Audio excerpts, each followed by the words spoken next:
Ja, hallo, schönen Montag gewünscht.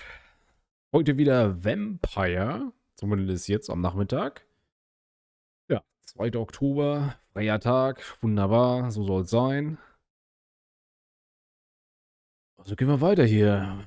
Das Auge war im Grab, ja, das stimmt, da war das Auge wohl.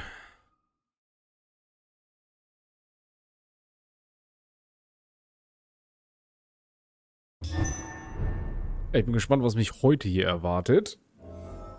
In diesem tollen Spiel.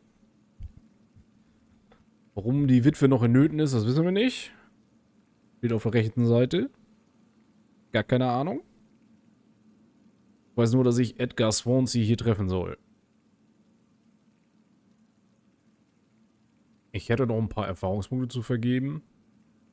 Ich glaube, das tun wir jetzt einfach mal. Ordentlicherweise jetzt schon bei Level 16, nachdem ich 2 Leute ausgesaugt habe. Letztendlich ist das immer eine Business-Entscheidung, ob ich die Leute töte oder nicht. Gut, was können wir machen? Hier sind Ausrufezeichen dran. Blutkapazität. Können wir da noch was machen? Da können wir noch locker was machen. Erhöht dein Blut. Das ist auf jeden Fall eine lohnende Investition. Das ist alles jetzt 600 stark. Können wir auch gucken, ne? Ah, hier, Medizintasche wäre nur 300. Machen wir das auch einfach. Nein. So, wo ist? Ne, ist auch 600, okay. Dann lassen wir das. Wir besparen uns die restlichen Punkte auf. Den Blutspeer habe ich getestet. Fand ich jetzt nicht so gut, ne? Das ist von der Steuerung halt manchmal sehr nervig.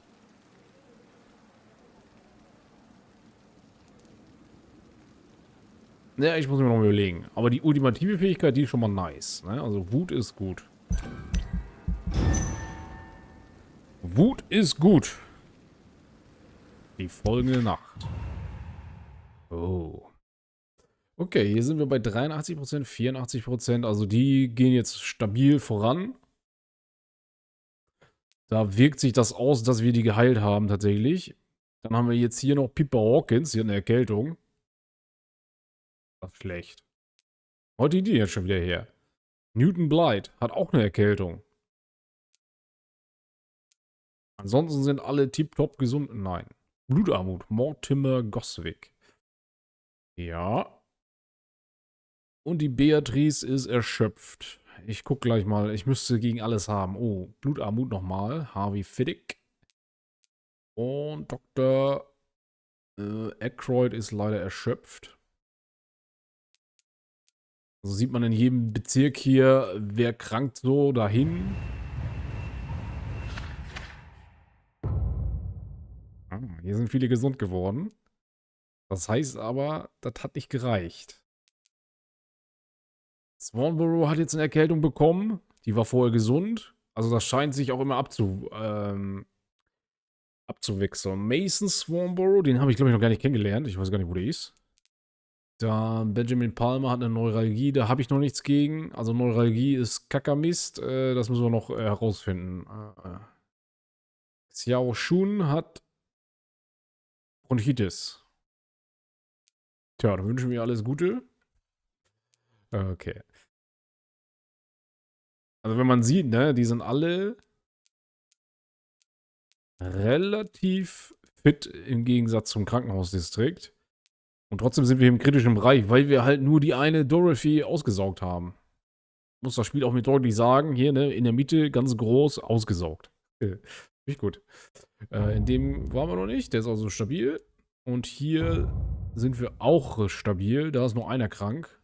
Dyson Delaney, habe ich auch noch nie gesehen. Weiß gar nicht, wer das ist. Wenn man sich hier so ein bisschen umguckt, hier sind auch noch viele unbekannt, ne? Okay, das ist auch die Docs. Die Docs, da war ich, glaube ich, einmal oder so. Ja. Na gut. Schauen wir mal gleich, wie wir zu den Docs kommen. Dann das Pembroke Hospital. Wenn wir die hier noch alle gesund kriegen, dann können wir doch durchaus mal jemanden aussaugen. Ja, das ist der Plan.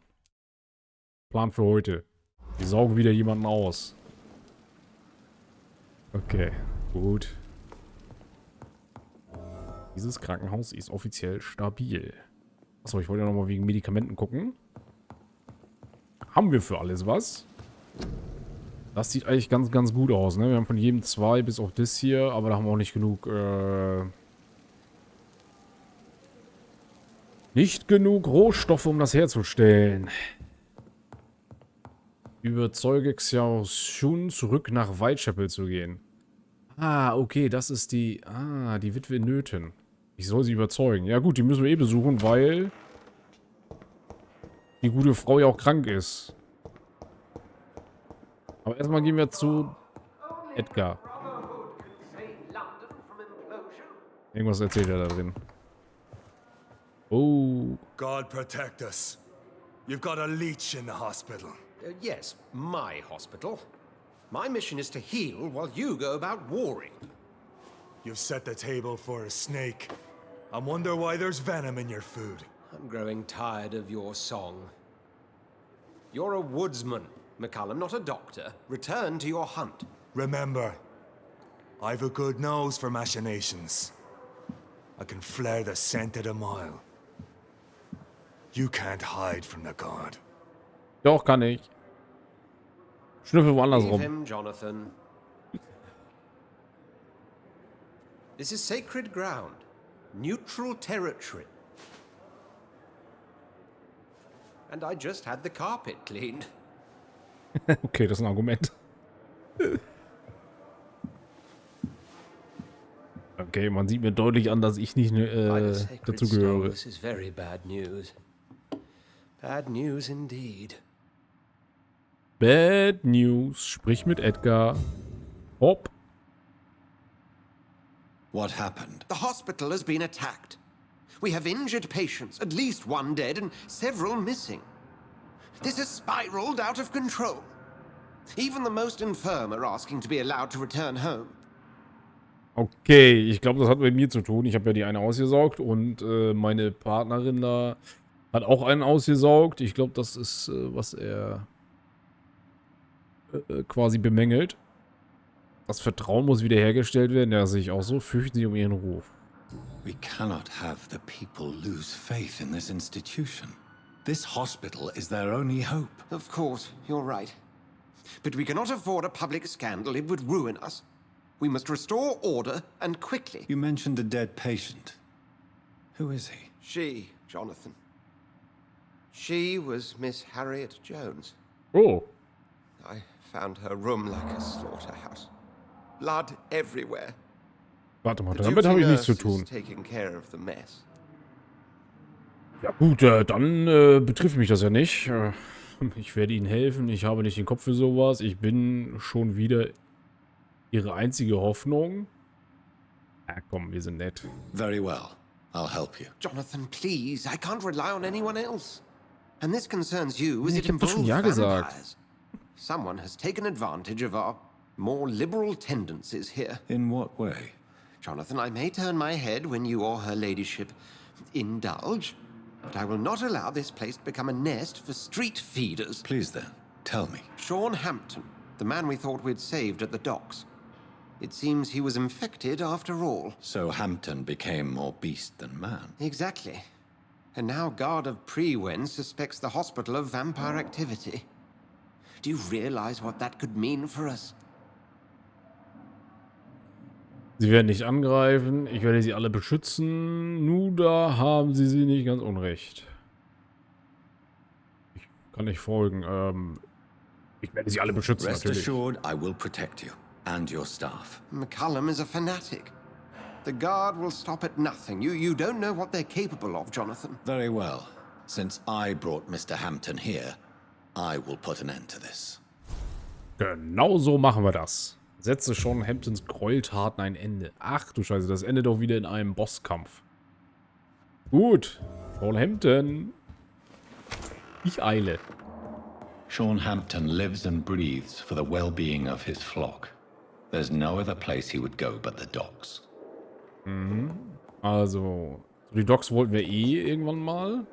Jetzt wollte ich hier noch Leute heilen, nicht wahr? Einmal die Lady. Na, diese Lady nicht. Wo ist denn die hier mit ihrem Jungen?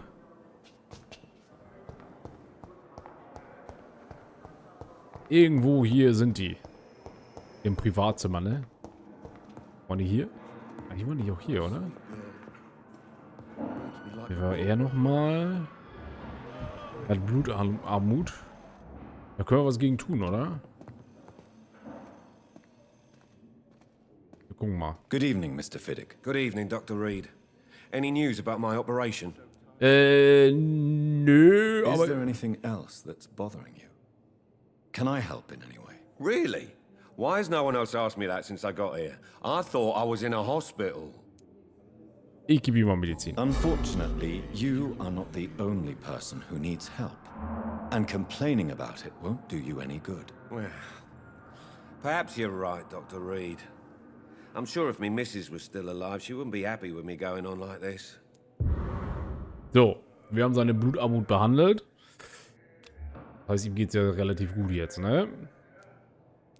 Über die jüngsten Geschehnisse im Krankenhaus kommen wir klären Please, auch. tell me about the recent commotion in the hospital. I heard Miss Jones call for help from her bedroom. There were some loud noises, like people fighting. All of a sudden, it went quiet. And then a nurse started screaming. Do you know who the nurse was? Not sure, but I think it was Nurse Hawkins. Okay. Haben wir sonst noch irgendwas? Ah. Tell me about your injury, Harvey. Why do you feel so guilty about it? My wife died because of me. And now I may lose everything because I've been careless enough to hurt myself. What an arsehole. Okay, das haben wir gewusst. Was? Ihre Frau ist ihretwegen gestorben? How could your job be responsible for your wife's death? I was working a double. She went out to bring me a hot meal and got caught in a German bomb raid. Oh, das ist aber schade. You can't hold yourself responsible for your injury, Mr. Fiddick. Unless you tried to hurt yourself. Of course I didn't hurt myself. But I can't work until my arm is fixed. My children need to eat, Doctor. Okay. Dann weiß ich jetzt auch nicht weiter. Goodbye for now, Mr. Fiddick. I'll see you later. I will not let you down, my boy. Nein, nein, du lässt sie nicht im Stich. Okay, finde diese Frau nicht mit ihrem Sohn. Wo sind die? Die müssen doch auch hier irgendwo hängen. Mal hier gucken. Das ist wieder ein Ausgang. Dieses Krankenhaus ist furchtbar.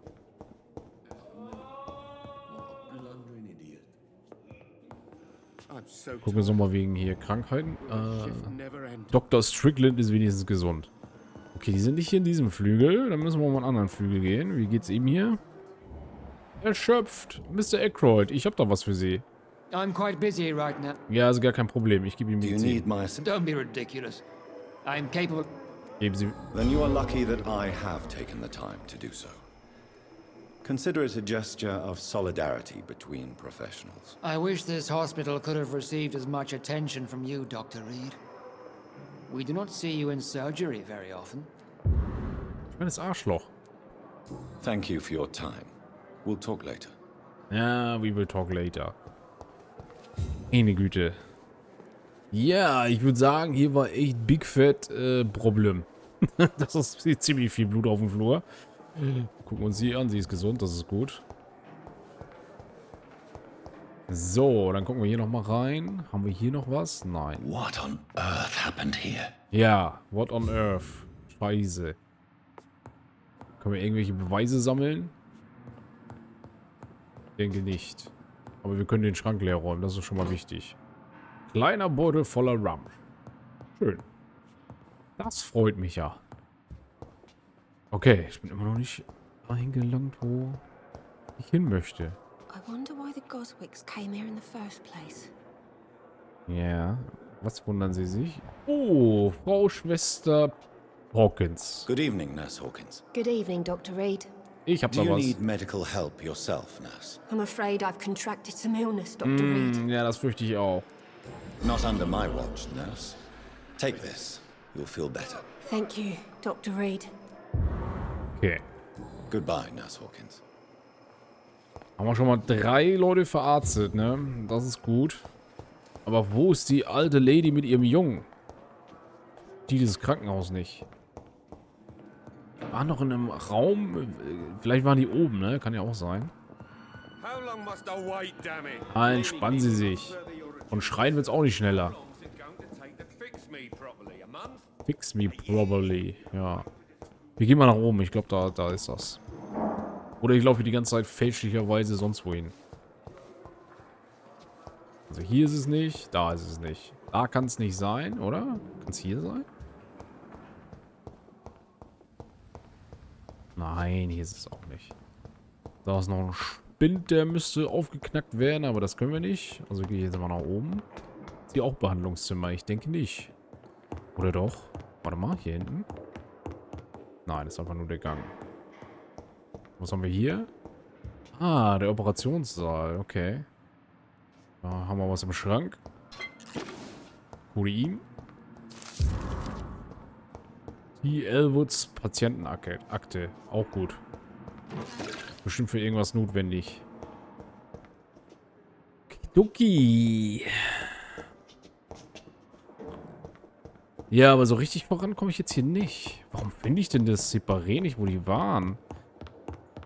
Wo sind hier die Privatpatienten? Und was ist hier im 3. Stock? Finden wir nie heraus. Oder waren die draußen im Zelt? Ich muss ehrlich sagen, ich bin ein wenig verwirrt. Gibt es hier einen Belegungsplan irgendwo? Alles hier schön nummeriert.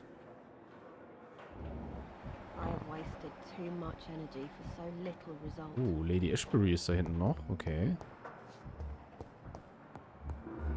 Könnten die auch die Blutspur verfolgen, ne?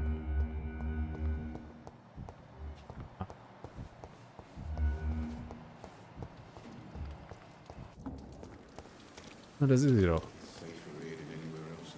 Oh, Jonathan. I cannot believe my eyes. Poor woman. Butchered by some savage scalp. Genau, das hätten wir machen sollen. Jeder stirbt irgendwann. Ja, Pech gehabt. Können wir diese Mahlzeit teilen? Would you care to partake in this meal with me? Jonathan, how could you say such a thing? Forgive me if I feel despondent. For there seems to be no end to the suffering and death that surrounds us. I'm always here for you, Jonathan. Das ist aber nett. Haben sie diese Frau getötet? Nein, das wissen wir ja, dass sie nicht war, ne? Also das macht ja keinen Sinn. Was wissen Sie von Ascalon? Genau. What do you know of Ascalon? I was threatened by a creature, a vampire in Whitechapel, stating I had to obey the law of conduct. What more can you tell me about him? Er war riesig. He was bigger than a man. Huge, in fact. He seemed to radiate violence. I thought he was going to tear me apart. Then he vanished. Fergal, the executioner of Ascalon. You were fortunate he was not after you, but rather out doing his master's bidding. Was ist denn das überhaupt? What is Ascalon? The Ascalon Club are the most powerful vampires in Britain and exert tremendous influence. Take my advice and stay well away. Das ist nett, Lady Ashbury. Aber die kommen ja auf mich zu. I have experienced a certain difficulty when faced with holy symbols or trying to enter religious buildings. Have you? Now that's quite a question. I don't know why, but yes, it has happened to me. Ist es Gottes Wille? Is this a sign? The hand of God in action? Are we repellent unto heaven? I don't have the answers, Jonathan. But I believe superstition and magic is just fact awaiting the lens of science. Ah ja. Aren't you frightened? Very little scares me, my dear. To be compelled to avoid symbols of faith does not concern me. So, können wir noch was? Ach ja, fragen Have wir you sie halt. embraced this woman? Like the other patient, this Mr. Renfield? Her name was Amelia. And no, I did not kill her. I vowed a very long time ago that I would never take another life, unless they ask. Warmes Blut ist verlockend. Qualität des Blutes der Kranken. Is there sufficient vitality in the blood of the sick and dying patients? Yes, Jonathan. The hunger gnaws at me every waking hour. Frankly, I'm starving. Temptation surrounds us. Rich, vital. How can you resist? Over the years, any pleasure I once gleaned from feeding is long gone. I drink for sustenance. And though I still thirst for more, I restrain myself.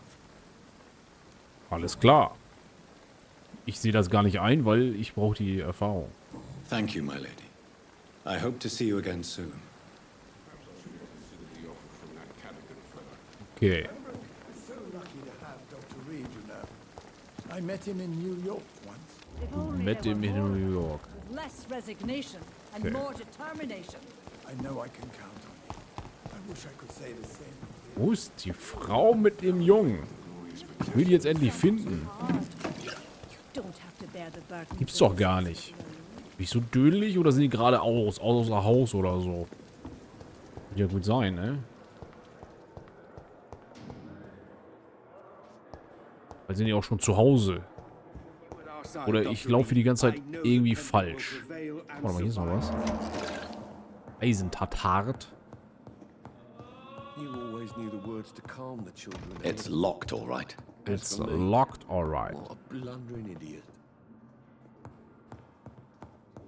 Wo ist die Lady mit ihrem Jungen? Geh mal ins Nachbarhaus. Gab's hier nicht 2 Gebäude?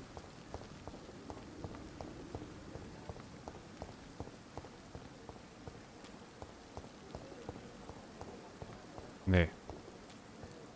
Okay, jetzt sind wir bei ihm. Ist er denn gesund und vital? Jupp, er ist gesund und vital. Das ist doch schon mal wichtig. Können wir hier wieder was machen? Sind hier neue Leichen zum Looten gekommen? Nein. Definitiv no.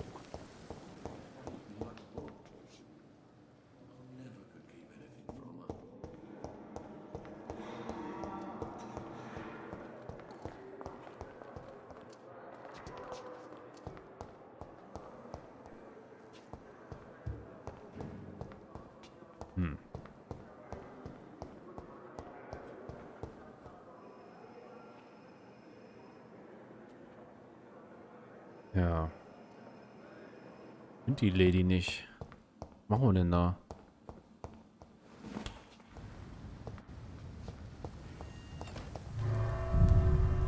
Ach, warte mal, jetzt gehe ich in die Leichenhalle, ne? Da sind wir, glaube ich, nicht richtig. Die alte Leichenhalle. Ich möchte wieder raus.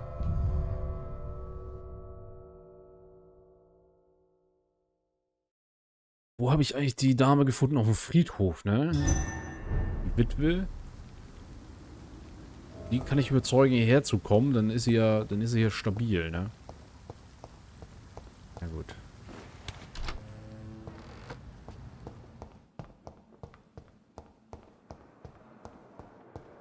Hier ist ein Lageplan, ne? Nein.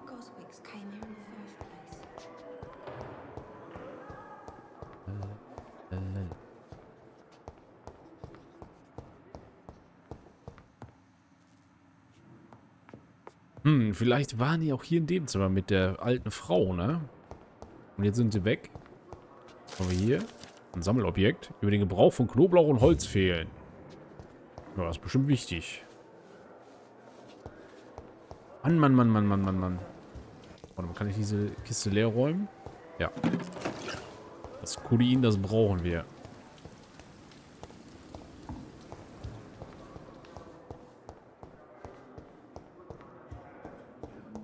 Das ist hier der große Behandlungsraum. Jetzt ist hier offen. Okay, die ist hier. Oh Gott im Himmel. Die waren kurz weg oder so. Ich kann sie jetzt heilen auf jeden Fall.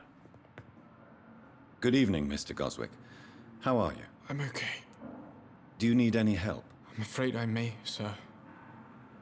I don't mean to be a burden. Doch, Sie müssen. You are not a burden, sir. Healing you is my responsibility. And you have my gratitude for that. Mhm. Haben wir wir sonst noch irgendwas über ihn herausgefunden? Nein. Definitiv nicht. I have to go now, sir. But don't hesitate to contact me if you need any help. So, und dann haben wir noch seine Dame. Good Die ist evening, aber Doctor. ganz schön frech. How is my son doing? Ja, das kann ich jetzt nicht sagen. Ich möchte Ihnen Do das you geben. require medical attention as well, Mrs. Goswick? Do you know you're the only one who's asked me this? No. I don't feel well, actually. Das ist gar kein Problem. Despite what you think about this place, I can tell you with absolute certainty, taking this will help you recover. Well, at least your reputation seems well deserved. Unfortunately, I can't say the same for this hospital. Wir arbeiten schwer und hart, nicht wahr? Können wir hier noch irgendwas machen? Nein. Aber wir können sie über die What can you Geschehnisse tell me about fragen. the recent commotion in the hospital? It's a disgrace. How on earth can patients be attacked in their own rooms? Aha. Unerhört. Mrs. Goswick. Okay. Haben wir die auch versorgt? Schön. Das freut mich. So, wir haben hier noch einen weißen Kopf. Was hat der zu sagen? Ah, das ist die Witwe Nöten. Ja, da müssen wir hin. Dann gehen wir hier raus, gehen so dahin. Das ist ein guter Plan.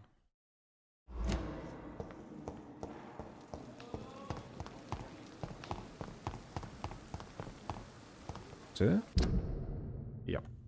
Zack. So ist es fein, so ist es prima. Überzeuge die Witwe, zurück nach Whitechapel zu gehen, ja. Eine tolle neue Mitbürgerin können wir da gut gebrauchen, damit der Bezirk endlich stabil wird. So, das sind böse Handlanger des Teufels, sie müssen sterben. Au.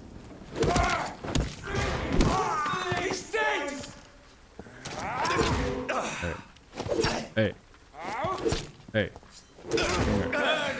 That's what you do with leeches.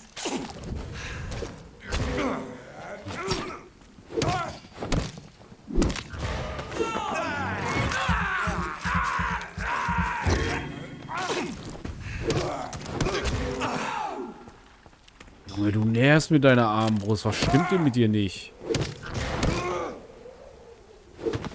So. Direkt mal meinen Standpunkt klar gemacht.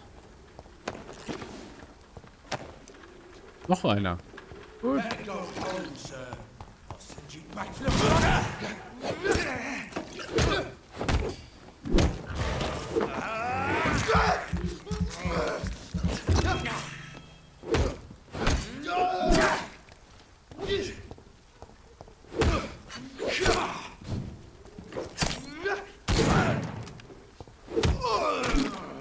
Ich hab Bock gehabt.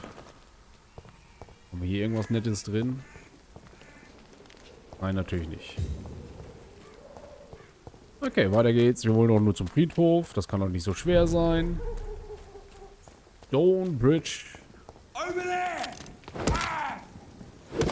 Die, vermin!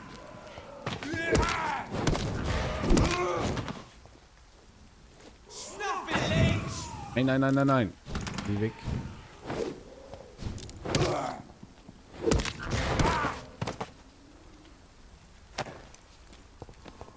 Die sind hier überall. Und ich höre auch schon wieder böse Dinge. Ei.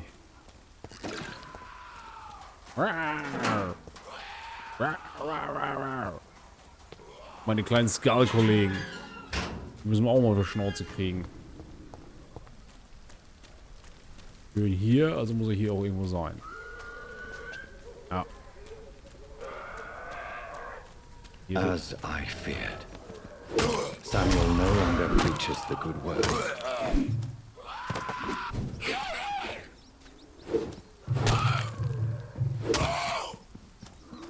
La la la la la la la.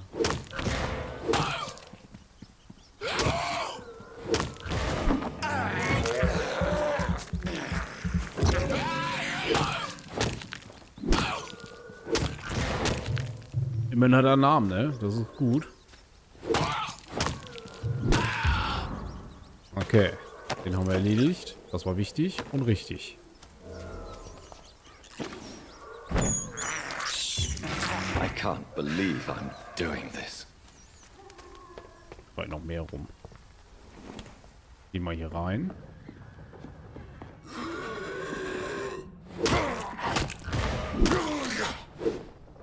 Meine Güte. Mich fast erschreckt, der Sack.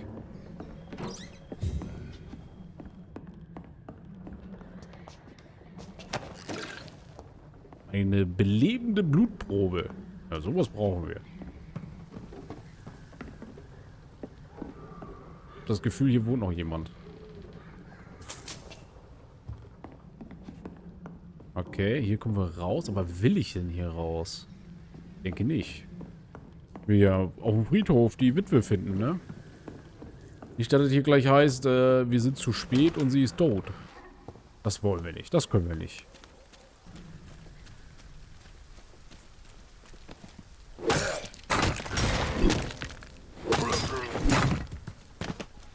So, den machen wir auch fertig. Oh, der ist...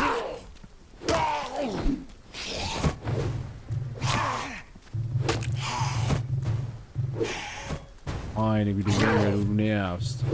Da. So auf die Glocken. Okay. Hat er akzeptiert. Hat er akzeptiert.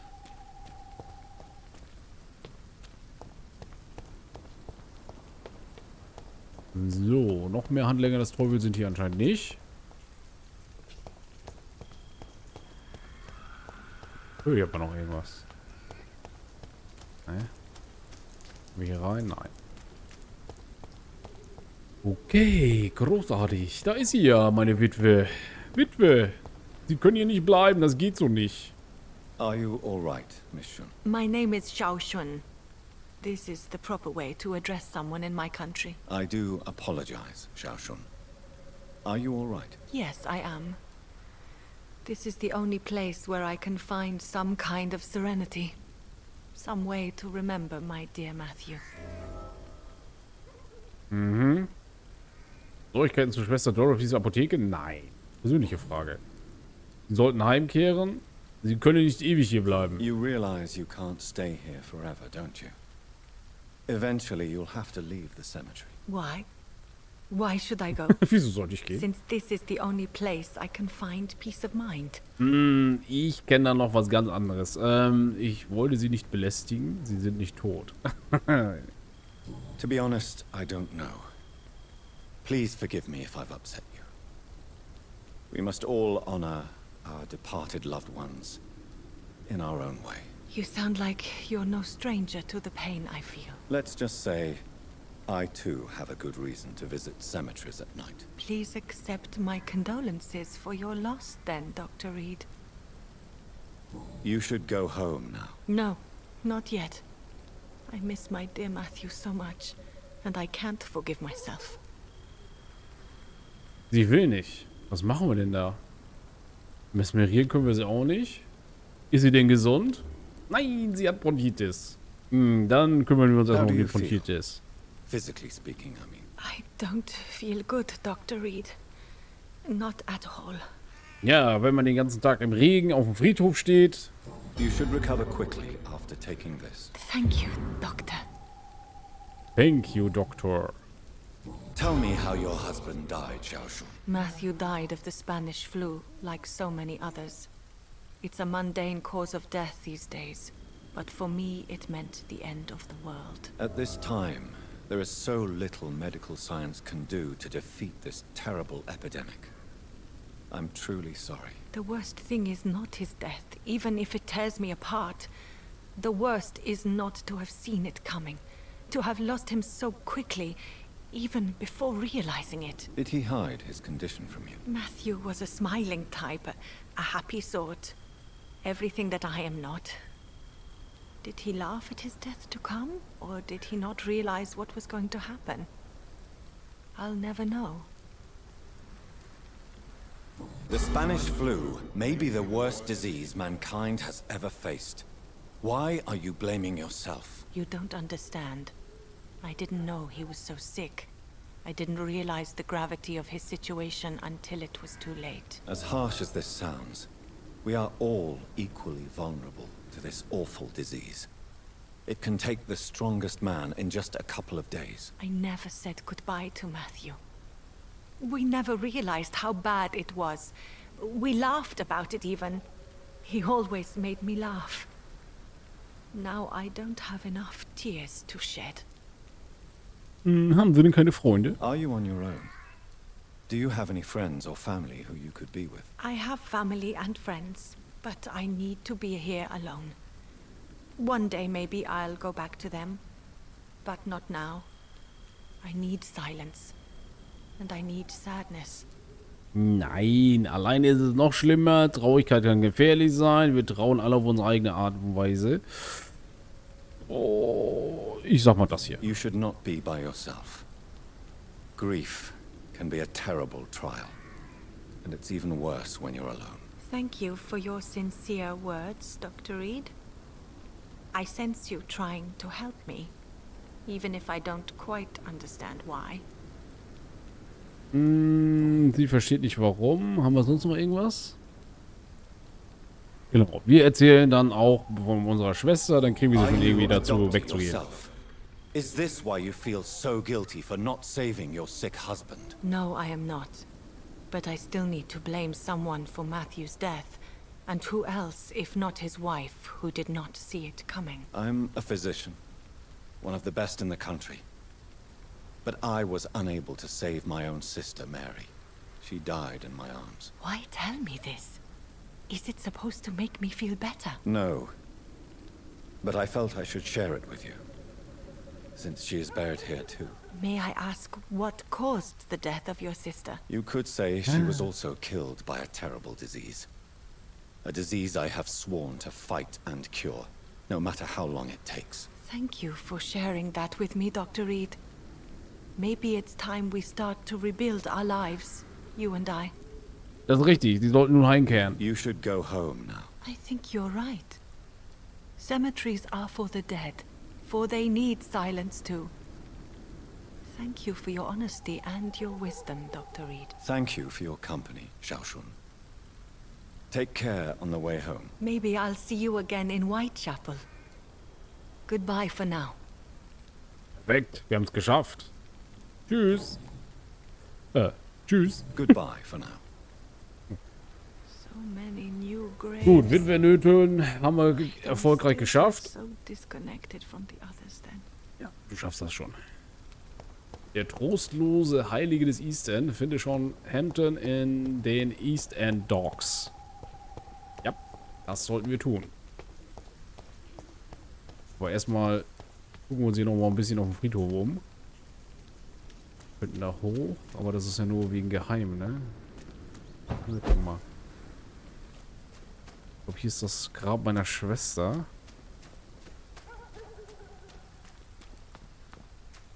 Ah, guck mal, jetzt können wir das hier aufmachen. Oh, das war schon offen, okay.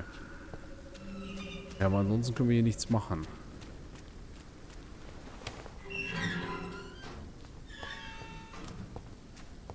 Das hier sieht auch aus, als ob man hier einen Bossfight kriegen könnte, aber ist nicht.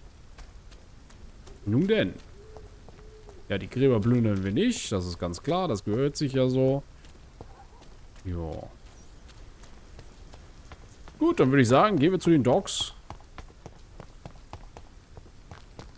500 Meter Fußmarsch.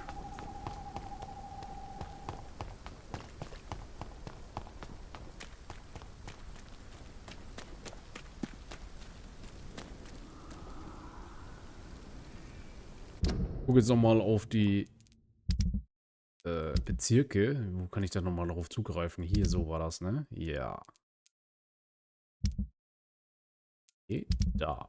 Da ist es. Whitechapel ist kritisch, klar. Ist ja richtig. Wir haben sie jetzt zugebracht, sich zu erholen. Wir brauchen noch Benjamin Palmer. Mit Neuralgie können wir nicht heilen. Dann haben wir Loretta Swanborough. Die hat eine Erkältung. Das können wir noch machen. Dann kriegen wir den vielleicht in bedenklich rein. Im Bezirk. Pembroke Hospital wird stabil. Das sieht gut aus. Wir haben hier Newton Blight. Den habe ich noch nie gesehen. Ich weiß gar nicht, wer das ist. Das könnte einer von den Trinkern draußen sein, ne? Ja. Okay. Den könnten wir vielleicht auch noch heilen. Das wäre vielleicht mit sinnvoll. Okay, und die Docks, da gehen wir eh hin. Da gucken wir mal, ob wir da noch Leute kennenlernen, finden und heilen können.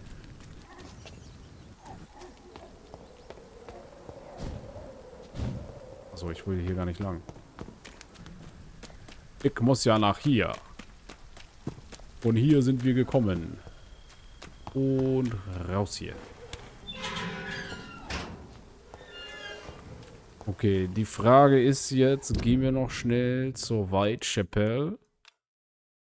Und wo sind überhaupt die Docks? Da ist das West End, da sind die North Docks. Ich muss zu den Docks. Es gibt North Docks, West Docks und das sind eigentlich die East Docks, aber wird einfach nicht so genannt. Und hier in der Gegend habe ich fast nichts gemacht, ne? Da haben wir direkt einen Unterschlupf dran. Das müssten wir mal checken, ob wir den schon haben. Dann haben wir hier Ereignis. Ein unbekanntes Ereignis hat stattgefunden. Im Krankenhaus. Ja gut, dann gehen wir da mal hin, ne? Uns das markieren? Ja, können wir.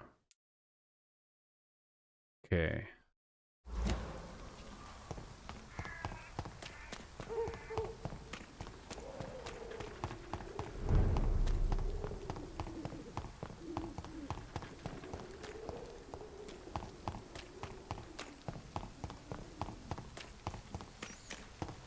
Bin ich mal gespannt, was so dieses unbekannte Ereignis ist. Pembroke Hospital.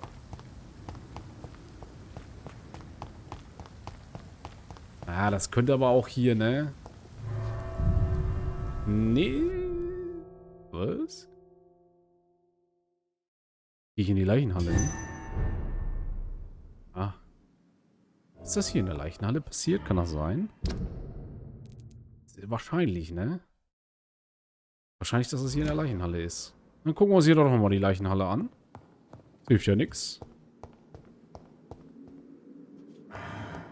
Oha, ich höre da was.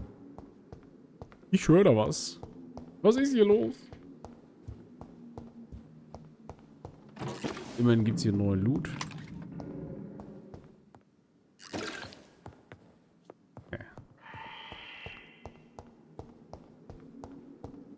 Geh mal nach oben, nicht in den Keller. Aber erst nachdem ich hier alles gelootet habe. Da sind noch Schillinge. Okay.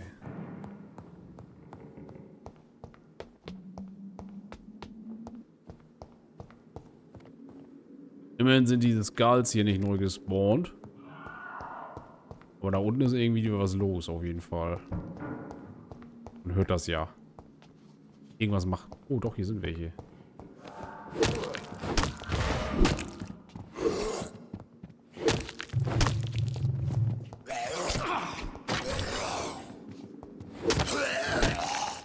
Okay, die haben ja. Die haben ein bescheidenes Level. Bescheidenes Level, das ist ja gut für mich.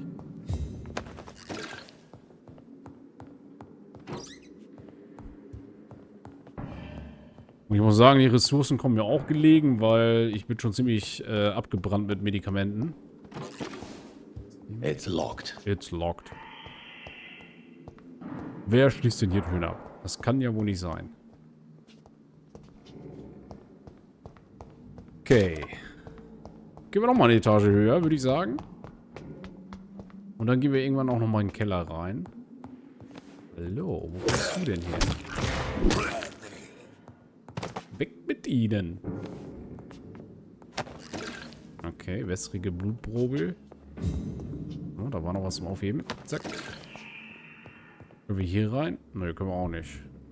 Okay, das ist ein sinnloses Stockwerk.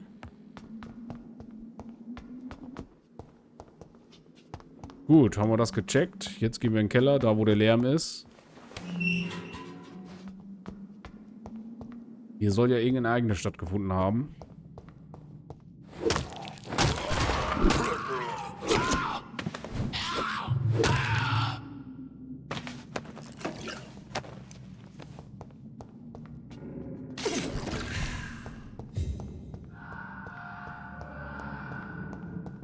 Schon ein bisschen Angst. Aber nur ein bisschen. Hallo. Junge, Junge, Junge.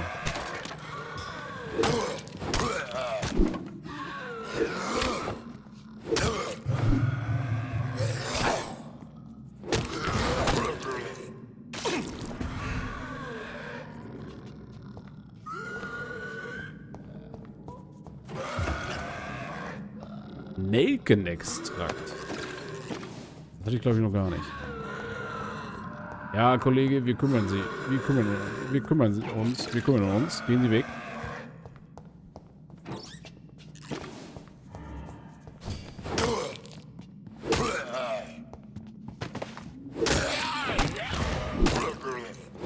So, den müssen wir ein bisschen saugen. Können wir gar nicht. Ich bin einfach zu stark. Einfach zu stark. Da kann man gar nichts machen. So. Im Prinzip haben wir das alles geklärt hier, ne?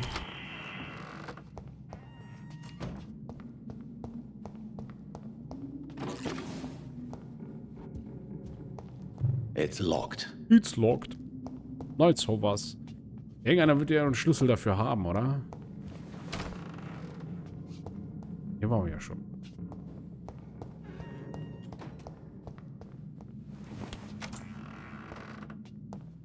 Ich frage mich, welches Ereignis hier stattgefunden hat. Na gut. Ach du Scheiße.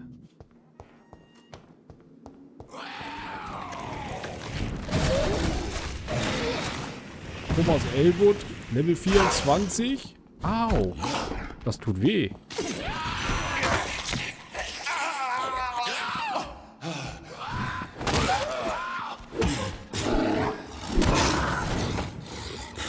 Ich habe keinen Saft mehr.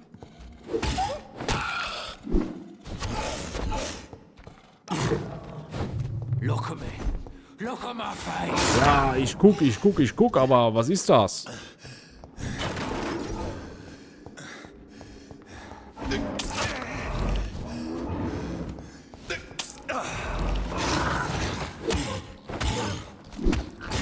Oh ja, dich muss ich beißen. Yum, yum, yum, yum, yum, yum, yum. Was never a vampire.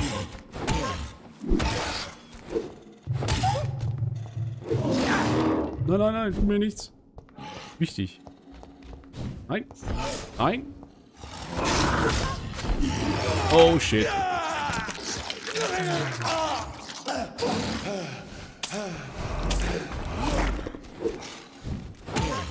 Look at me. Und nochmal schön greifen.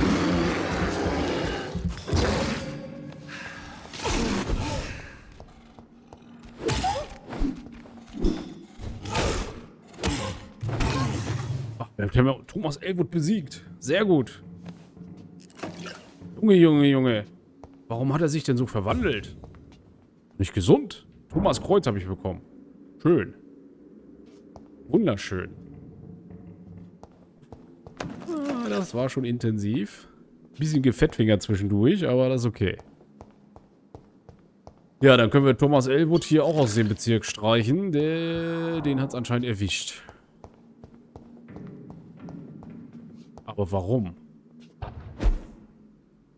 Das ist die Frage, ne?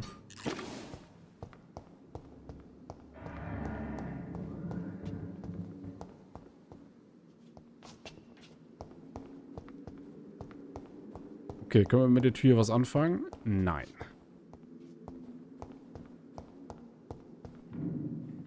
Das Gute ist, das hat ja richtig Erfahrungspunkte gebracht, ne? Ja. Okay, wir gucken mal ins Inventar. Was hat uns das gebracht? Irgendein Kreuz, aber das weiß ich nicht, was das soll. Das Thomaskreuz. Wo haben wir das? Da. Ein kleines und wertvolles Kreuz, das Thomas Elwood gehörte und in das folgende rätselhafte Worte eingraviert sind. Ich habe dich im Auge, deine Schwester Agatha.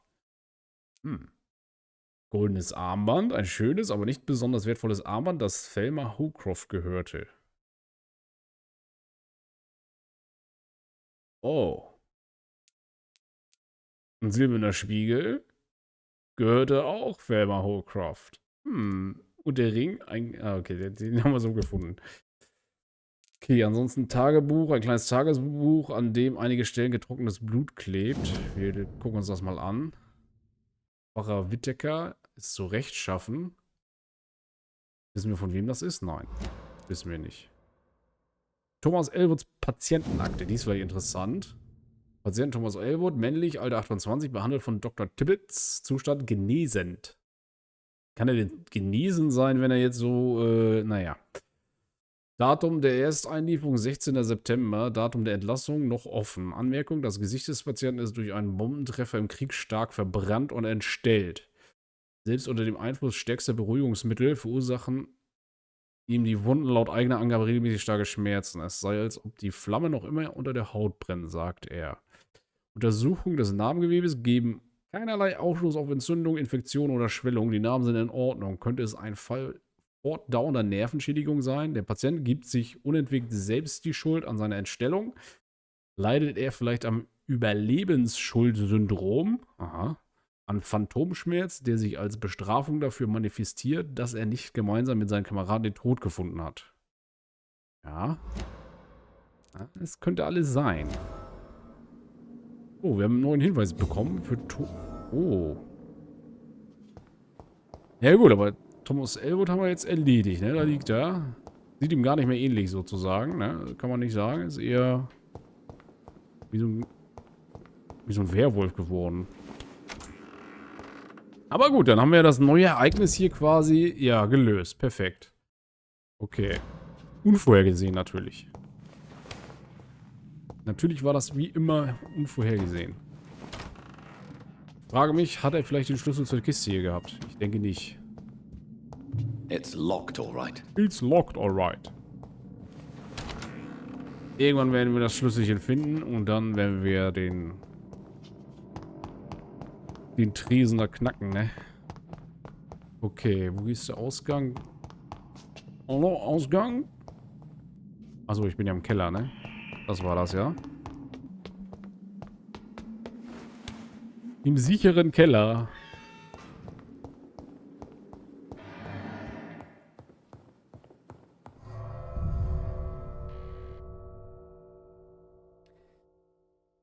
Okay, wenn ich jetzt zu den Docks gehe, kann ich ja erwarten, dass das auch wieder ein harter Fight werden wird, weil wir wissen, das ist ja ein Monster quasi, was wir da besuchen. Da drängt sich das doch jetzt massiv auf, hier nochmal zu leveln. Ich müsste mein Büro mal finden. Sieht hier so schön begehbar aus, ist es aber nicht. Wo ist das Krankenhaus? Das ist die Leichenhalle, nicht wahr? Und das ist das Krankenhaus. Dann müssen wir hier mal gucken, wo mein Büro ist.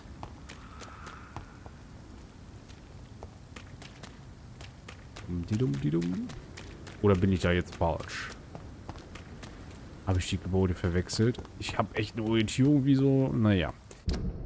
Ja, ich habe die Gebäude verwechselt. Nein, sowas. Wer macht sowas? Und wieso regnet das hier in London? Das ist ja schlimm. Okay, da komme ich nicht weiter. Jupp. Einmal rum hier um Pott.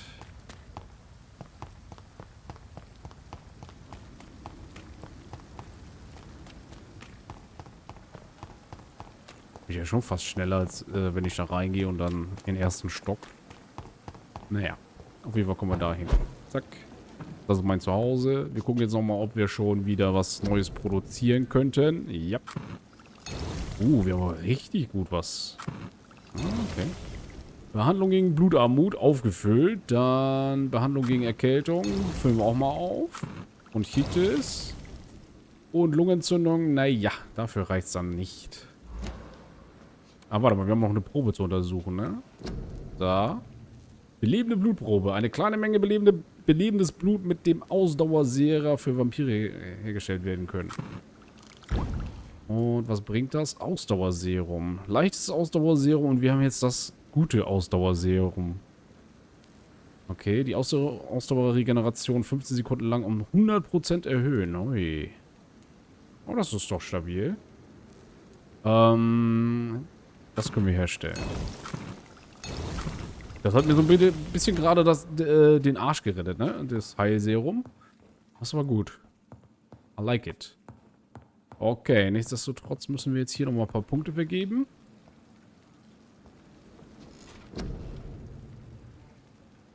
Was tun? Vielleicht mal den Schattennebel leveln und den dann auch wieder benutzen.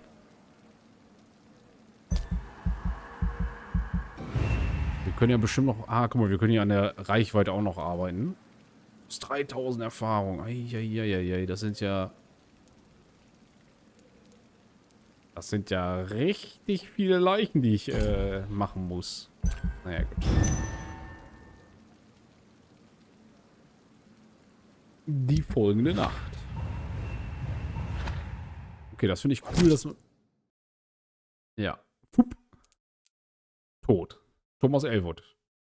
Schon verdächtig, ne? Erst haben wir sie ausgesaugt und er ist irgendwie zum Monster geworden. Es ist ein System zu erkennen. Okay, oh, Mr. Strickland hat Kopfschmerzen. Das ist schlecht. Dann, er hat immer noch eine Erkältung und Mr. Tibbets hat auch Kopfschmerzen. Warum haben die denn beide Kopfschmerzen? Geht das wieder weg? Wir gucken mal. So, wie sieht es in den anderen Bezirken aus? Ja. Wir sind auf bedenklich gestiegen. Das Witzige ist, wir haben gesagt, sie soll... Ah doch, sie ist zu weit Chapel zurück. Okay, alles gut. Dann haben wir hier Neuralgie. Ja. Das sieht nicht gut aus. Erkältung und er hat auch eine Neuralgie. Neuralgie ist irgendwie so, ne, mehrere Symptome oder so, ne? War das irgendwie, keine Ahnung. Okay, da waren wir noch nicht. Die Docs. Die Docs sind immer noch stabil, das ist gut. Wenn wir den jetzt noch heilen, dann wäre das perfekt. Das Ding ist, den hier werden wir wahrscheinlich töten. It is what it is. Okay, was wir jetzt noch machen können, ist hier rausgehen und nach Mr. Blight suchen, ne? Können wir auch mal so machen mit Vampir-Skin. Clay Cox, ja, den kennen wir schon. Der ist gesund. Und da ist er doch. Newton Blight. Da wollen wir hin. Der hat eine Erkältung, die muss geholfen werden. Hey, bleiben Sie stehen. Nein, das ist der falsche. Good evening. Evening, Dr. Reed. Do you need medical attention? No thanks. I've had enough of doctors to last a lifetime. Okay. Haben wir sonst noch irgendwas gegen ihn zu verwenden? Nein. Goodbye, Mr. Thatcher. Try to take care of yourself. Ja, passen Sie bitte auf sich auf. Hier sind Vampire unterwegs. Die Blutsauger. So, wo ist jetzt Mr. Blight? Weiß, jetzt habe ich ihn verloren, ne? Ah, hier ist er. For God's sake. I cannot We're enter. still alive and healthy. Can't you be satisfied with that? Oh, fuck. Will da rein. Der soll da wieder rauskommen. Jetzt habe ich einen kurzen Moment das nicht abgepasst, oder was? Komme ich hier rein?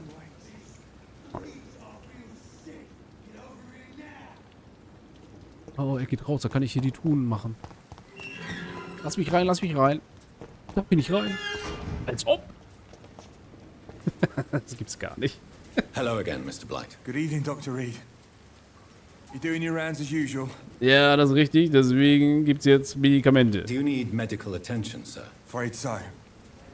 In the war, I was always worried about picking up something, getting some infection. Unfortunately, I've got that fear in London now. Ja, was soll ich sagen? Sie haben eine Erkältung, nehmen Sie das hier. Throughout history, some diseases have done more damage to armies than any weapon created by man. You were wise to be careful. You're working at the Pembroke Hospital, aren't you? That's a good enough reason for me and Oswald to go there. Gut, können wir ihm sonst noch irgendwas? Nö, können wir nicht. Goodbye, Mr. Blight. Take care of yourself. Okay.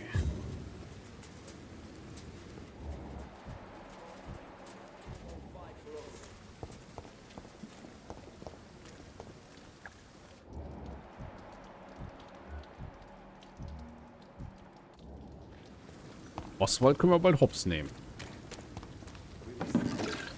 Okay. Jetzt muss ich einen Weg in die Docks finden, ne? Docks. Wo geht's am besten lang? Ja, hier einfach hinten lang, ne?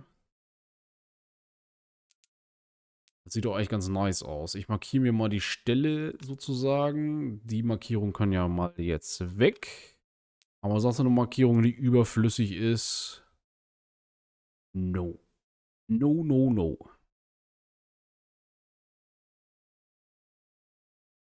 Ja, am besten gucken wir uns in den Docks mal ein bisschen um. So, dass wir da noch einiges looten.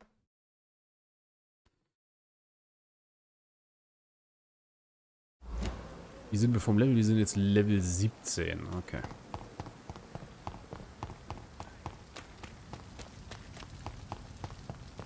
Im besten Fall finde ich noch Vampirjäger oder Skulls, damit ich mich mal ein bisschen auffüllen kann vom Blut her.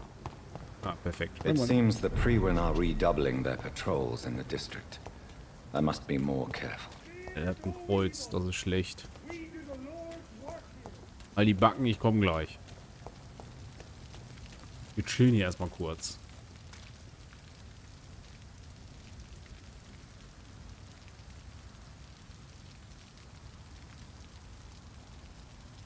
Der trostlose Heilige des East End, Sean Hampton, das war der, jetzt weiß ich, wer das ist. Das ist der am Anfang, den wir aufgesammelt haben. Mit Edgar zusammen. Der die Kreuzkette um den Hals hatte. Das heißt, der ist jetzt kaputt. Okay. Das ist ja nicht so gut. Wir gucken uns hier nochmal weitere Informationen an.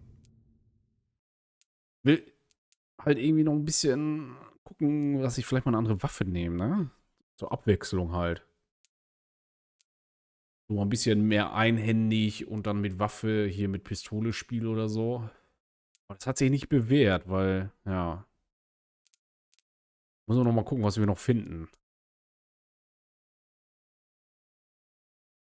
Ich denke mal nicht, dass das die einzigen Waffen bis jetzt sind. Da wird noch mehr kommen.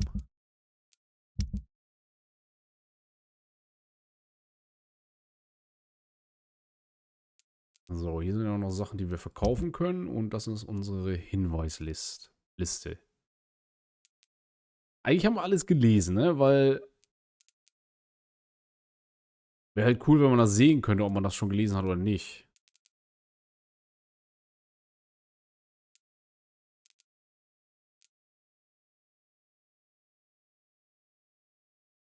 Haben wir das schon gelesen? Ah, können wir gar nicht lesen.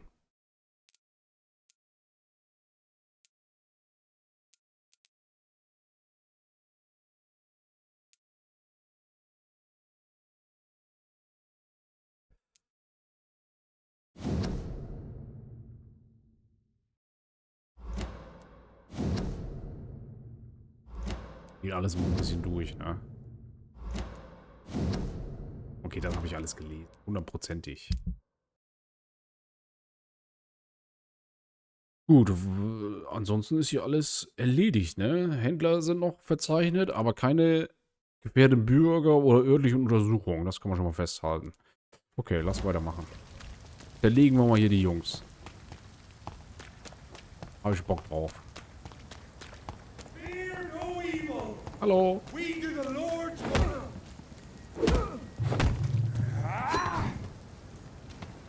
Nein, nein, nein. Den müssen wir aussaugen. Das gibt ordentlich Blut.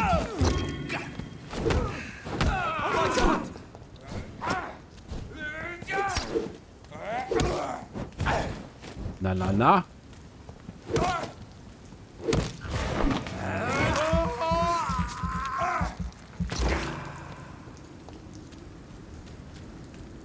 Okay, den haben wir doch schön zerlegt. Warte mal, haben die was gedroppt? Na klar haben die was gedroppt. Teil eines gewöhnlichen Griffs. Okay. Naja. Geht besser, aber wir nehmen das so. So, die Jungs nehmen auch Hops.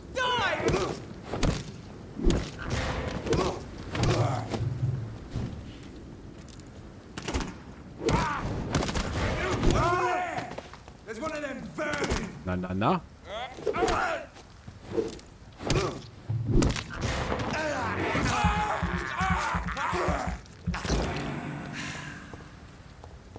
Crush the leech, boy!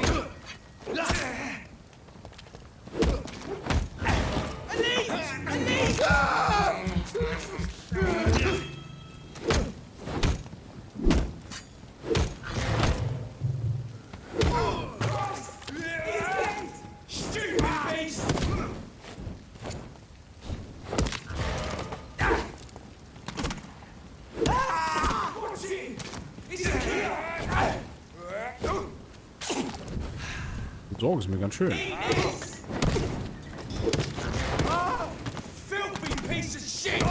Du bist Piece of Shit hier. Komm her. Okay. Den haben wir. Jetzt müssen wir noch den motivierten Bogenschützen auf der Brücke wegmachen. Na, na, na.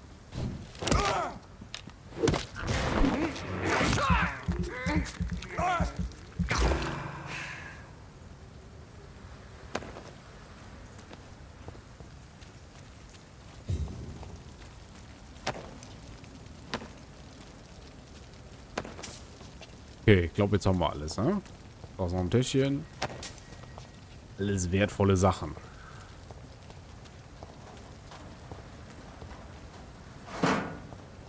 Okay.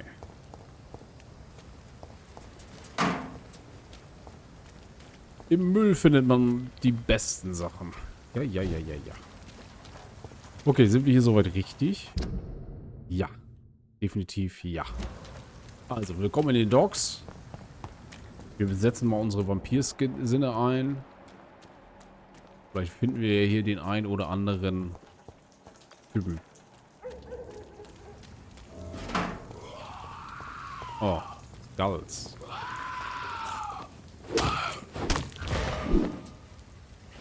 Na, muss ihn auch treffen, Jung.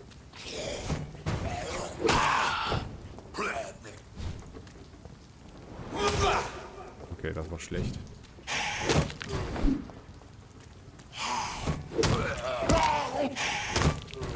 Junge, Junge, Junge. Hör auf, so dich zu porten. Das ist ja schlimm. Du Scheiße. Das ist ja ein guter Typ.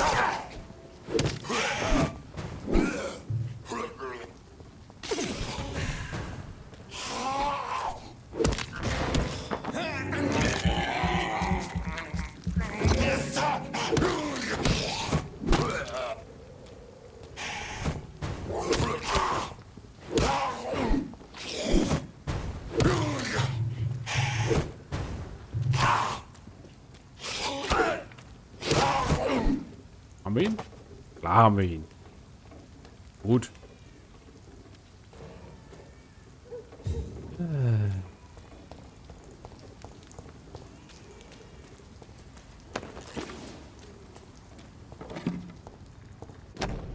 Oh, Dr. Stricklands Liste. Ah, guck mal, jetzt haben wir sie. Jetzt wissen wir, was mit dem passiert ist, ne? Opium is one of the main ingredients of Strickland's medication. Never a good move. Dann müssen wir noch mal mit ihm reden. Opium ist nicht gut. Nein, nein. Sehr riskant.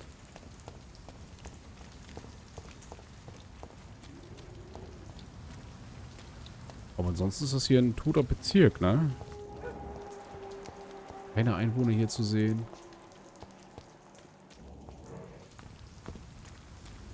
Okay. Ja, was soll ich sagen? Hier müssen wir wahrscheinlich hin, ne? Hier nochmal rum. Ne. Keiner da.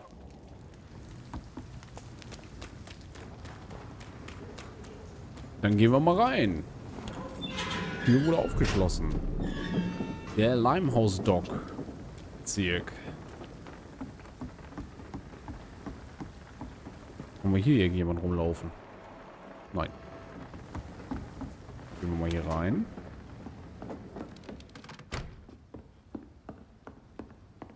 Ein Tresor. Ein Brief. Wir brauchen Details. Hallo Frank, wie geht es dir, mein alter Freund? Es war schön, die letzte Woche zu sehen. Lassen Sie mich beim nächsten Mal auch ein paar Runden ausgeben. Ich hoffe, auf eurer Seite der Stadt ist alles in Ordnung. Hier in eurer alten Nachbarschaft wird die Lage schlimmer. Clay wird jeden Tag gewalttätiger und denkt nur an Expansion, obwohl es ein paar neue Typen gibt, die uns die Kontrolle über das Gebiet streitig machen wollen. Ich fürchte, die Wetboot Boys stecken in der Klemme. Ich habe daran gedacht, wie du bei unserem letzten Treffen meintest, du hättest nie bereut, die Gang zu verlassen. Du würdest nur bereuen, dass du nicht mehr ins East End kommen kannst, um Prügel und Schlimmeren zu entgehen. Glaub mir, ich würde auf dich aufpassen, wenn du vorbeikämest. Vielleicht könnten wir uns nochmal über die Arbeitssuche unterhalten. Du weißt, dass ich immer schon gut rechnen konnte. Also, wenn du vielleicht einen Buchhalter für deinen Betrieb brauchst, lass uns drüber reden. In Ordnung? Grüße deine Frau von mir. WBB für immer. Alter Kumpel Booth Digby. Okay, gut. Booth Digby. Noch nie getroffen? Werden wir mal gucken. Auf jeden Fall haben wir jetzt schon mal einen sinnvollen Hinweis für ihn gefunden. Da sind noch Schillinge. Da liegen auch noch Schillinge. Okay, das war's hier drin. Okay, wo ist denn hier eigentlich jetzt der potenzielle Unterschlupf? Der ist da, okay. Ja, ist die Frage, ob wir da noch hinkommen, ne? Oh, hier ist ein Typ. Wer ist das? Ach, wie praktisch. Dem stellen wir uns jetzt mal vor. Hey, Mr. Boo. Good evening, sir. Who the fuck are you? Don't you see I'm busy here? Dr. Jonathan Reed, that's who I am. And who are you? Ah, some fancy gentleman we've got here. Clear off. We don't want strangers on our streets. So you won't tell me your name, then? The name is Booth Digby. Maybe I'll ask my boys to break one or two of your bones, just so you remember it. Ja, wir sind ein ganz schön dreister Typ. So, da brauchen wir Level 4 für und Details. Er ist gesund, das ist schlecht. Also das ist gut, aber es ist auch schlecht. Do you know where I can find Sean Hampton? I need to talk to him. The sad saint. Why on earth do you want to talk to him? He was one of my patients at the Pembroke Hospital. Oh, yeah. I heard the poor bastard had been abducted by some cunt. You better ask Tom Watts. He knows Sean Hampton well. Okay, danke für die Hinweise. I know you're looking for an honest job, Booth. You're tired of this criminal life, aren't you? It's just an idea. Edwina loves to run things so much. You can never really leave the gang. Wet boys for life, you know.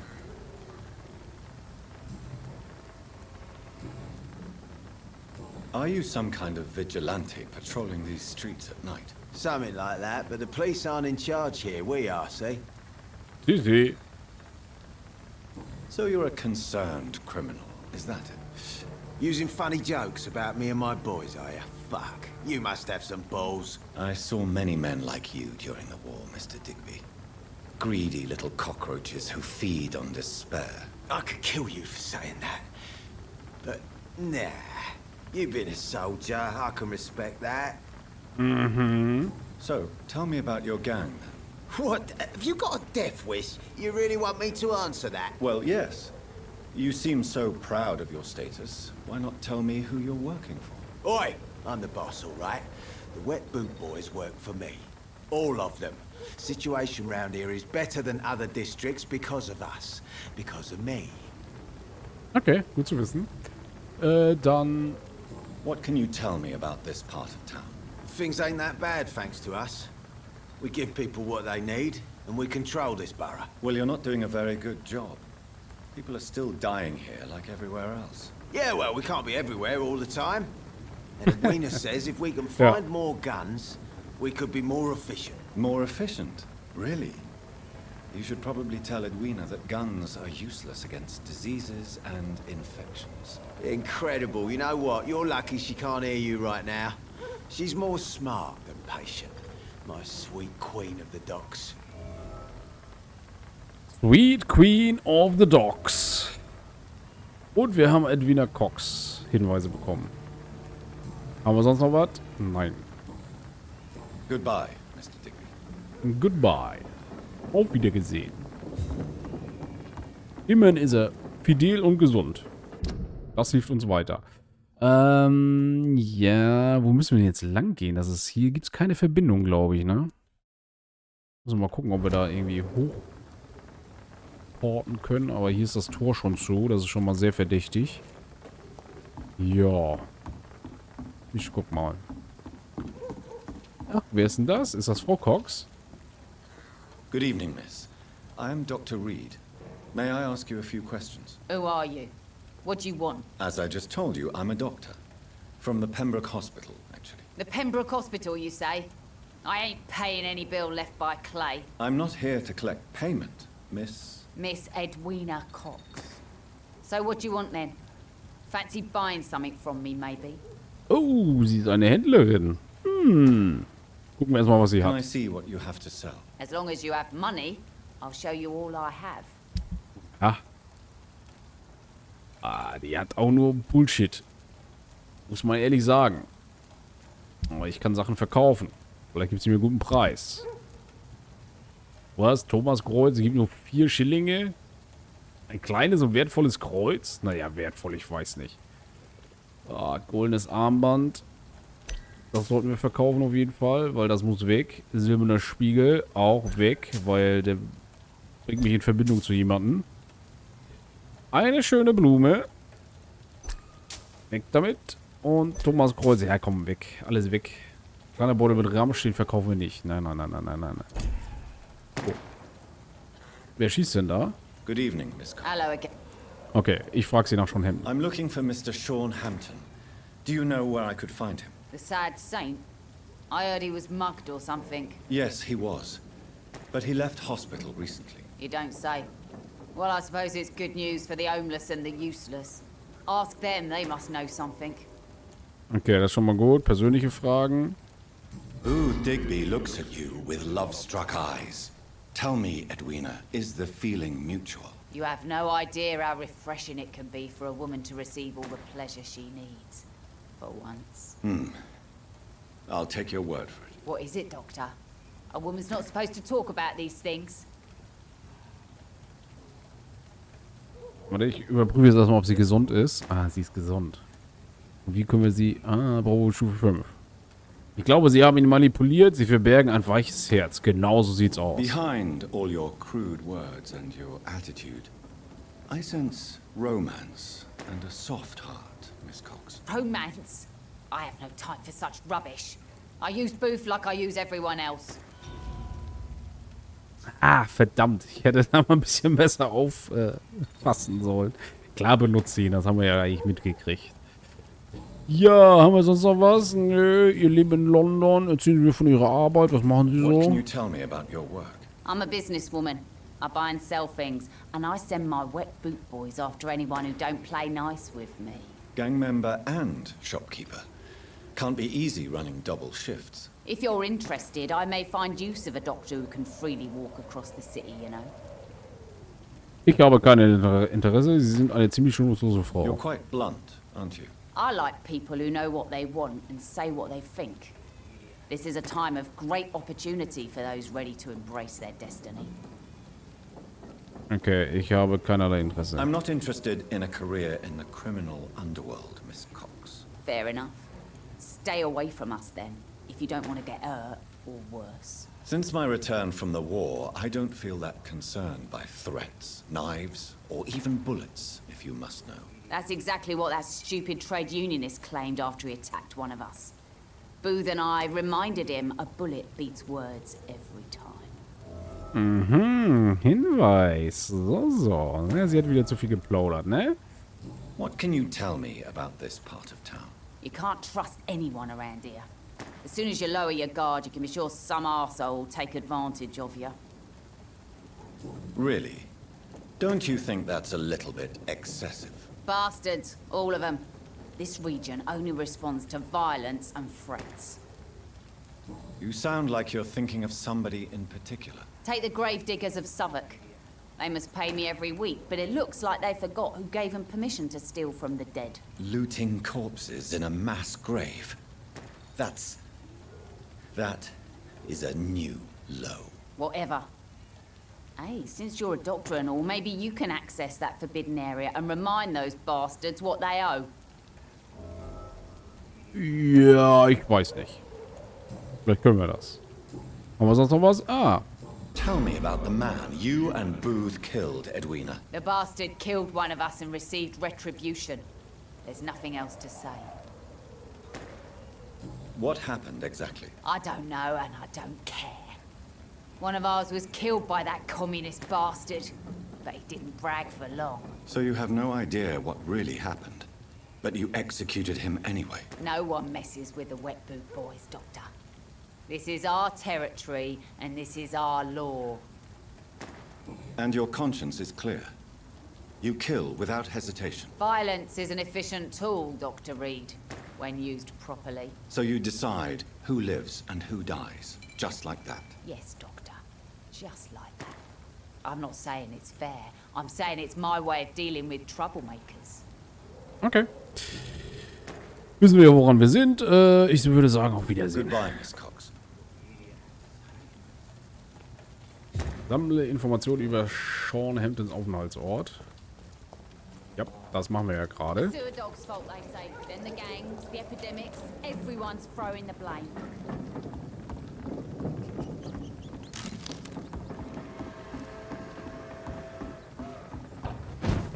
Das Gefühl, hier ist mein Unterschlupf. Ja, perfekt. Das ist meine Truhe, die brauche ich nicht. Da ist mein Bett, das brauche ich auch nicht. Haben wir sonst hier noch was? Ist jetzt nicht. Wir gehen mal eine Etage tiefer. Da haben wir noch was. Oh, das sieht ziemlich vollgemüllt aus. Okay. Gucken wir nochmal nach Waffen-Upgrades, wie weit wir da sind, was wir da noch machen könnten. Gute, stachelige Keule. Ja, wir brauchen Teil eines guten Griffs. Ich habe da noch nichts von gesehen, ne? So weit sind wir noch nicht. Aber das ist auch schon ein krasses Upgrade. Deswegen dauert das vielleicht noch ein bisschen, ne? Okay. Haben wir sonst noch was? Wir könnten hier was auch verwerten. Rostige Pillendose. Kleiner Beutel voller Ramsch. Auch immer gut. Und der Rest... Ja, den braucht man nicht.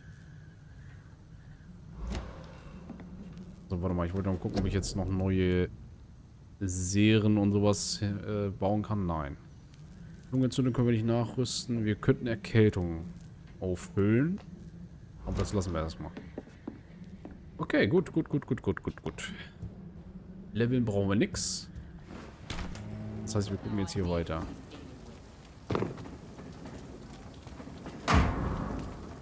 Herausgerissene Tagebuchseite. Ich hasse mich dafür, dass ich wegschaue, wenn sie mich wegen meiner Hautfarbe verspotten. Ich hasse mich dafür, dass ich wie ein Mädchen weine, wenn sie mich beleidigen. Ich hasse mich dafür, dass ich wie eine Junge fluche, wenn sie fort sind. Ich hasse mich dafür, dass ich meine Eltern hasse. Ich hasse mich dafür, dass ich lächle, wenn Kunden mich die traurige Brina nennen. Ja, ich hasse mich dafür, dass ich nie den Mut finde, Tom meine wahren Gefühle zu gestehen. Ui. Wen ist das denn ein Hinweis? Sabrina Cavendish. Okay. Lass mich raten. Hier ist Sabrina. Mark my words, miss. These murders are the work of a vampire. A vampire? Not a drop of blood left in his body. This is the work of a vampire. Gut. Haben wir das festgestellt. Vampire hunter. Oh, er ist ein Hunter und sie ist Sabrina. And hunting all these poor folk, he needs a catching. Und hier haben wir die Bar. Ah, okay, die kennen wir ja. It's an old With the story. epidemic, no one dares go Monster outside. with daggers for teeth and icy claws. Tom Watts. Der ist auch gesund, der ist fit. Claiming innocence. Und er ist besoffen und erschöpft. Da ist ein Delaney. Den können wir eigentlich auch mal aussaugen, theoretisch. Good evening, sir. Whatever. Don't you recognize me? We met a few nights ago. Don't take it personally. I spent a lot of energy forgetting what I did the night before. Yes, you had definitely drunk too much then as well. I'm Dr. Jonathan Reed. I'm Dyson Delaney. I'll try to remember you. This time. Vergessen Sie mich mal lieber nicht. Erstmal heilen. Inebriation aside, do you need medical help? Yes. I feel sicker than usual these days. Take this, then. And perhaps you could try to slow down the alcohol intake, too. Hey, Doc, you don't really want me to stop the only remedy I can afford. I'm looking for Mr. Sean Hampton. Do you know where I could find him? I really don't know. I heard he'd been abducted. I don't know if he's back. Who could tell me then? About the sad saint. I try asking Tom Watts about him. Tom Watts. Okay, können wir sonst noch irgendwas machen? Hatten Sie als junger Mann Träume? Ja. Surely you must have had dreams and expectations when you were young, like everybody else. Sure. I wanted things to change. To really change, and to change for good. The bigger the dream, the harder the fall.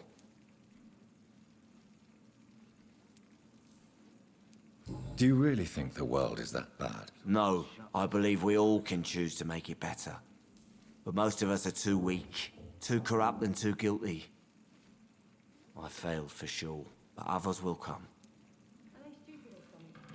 Sounds like you were an idealist, which is honorable. No, sir.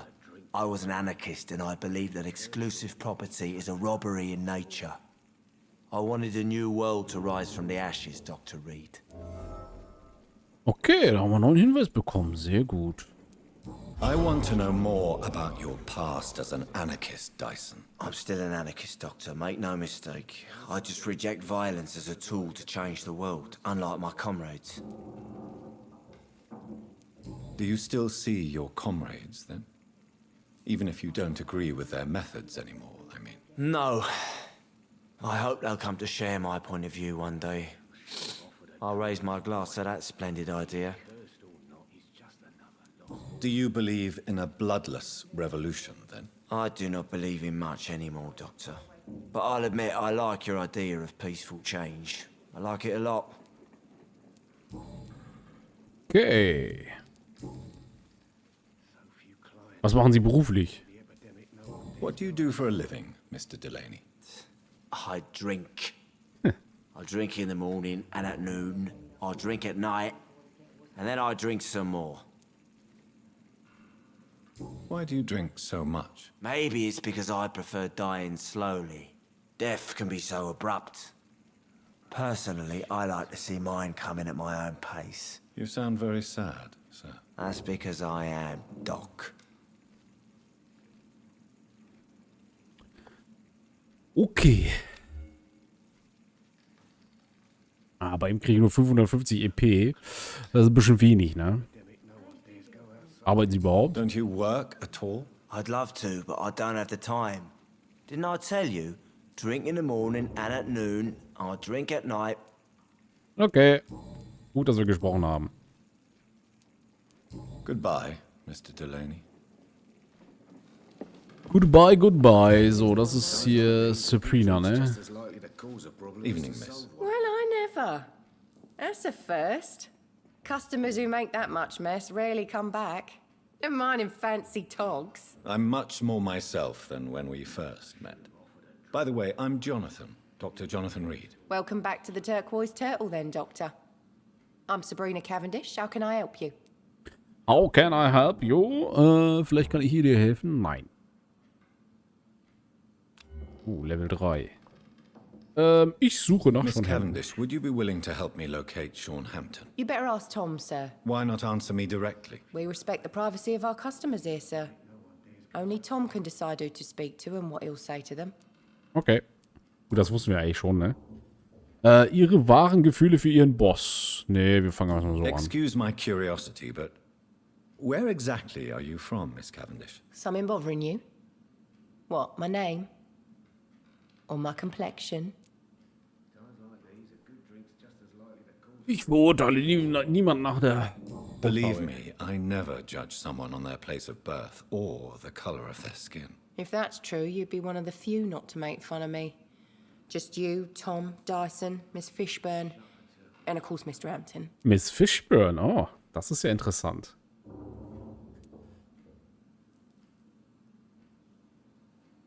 I'm sorry if I worried you.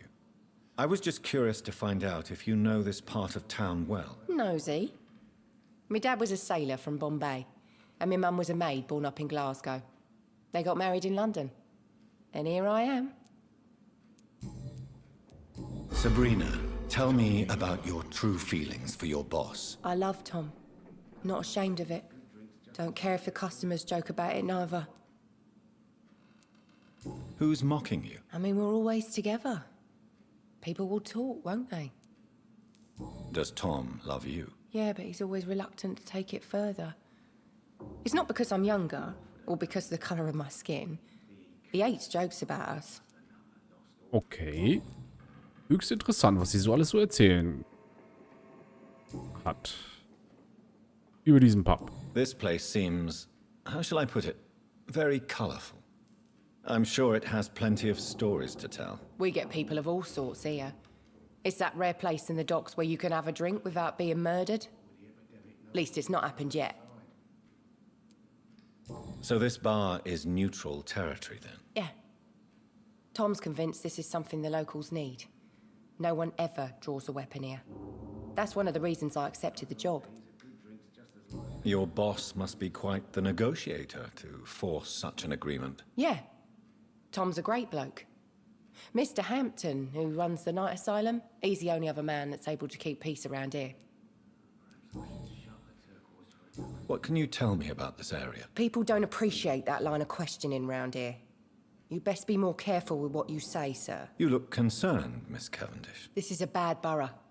Most people I know are afraid. Most locals will rob you blind, or worse.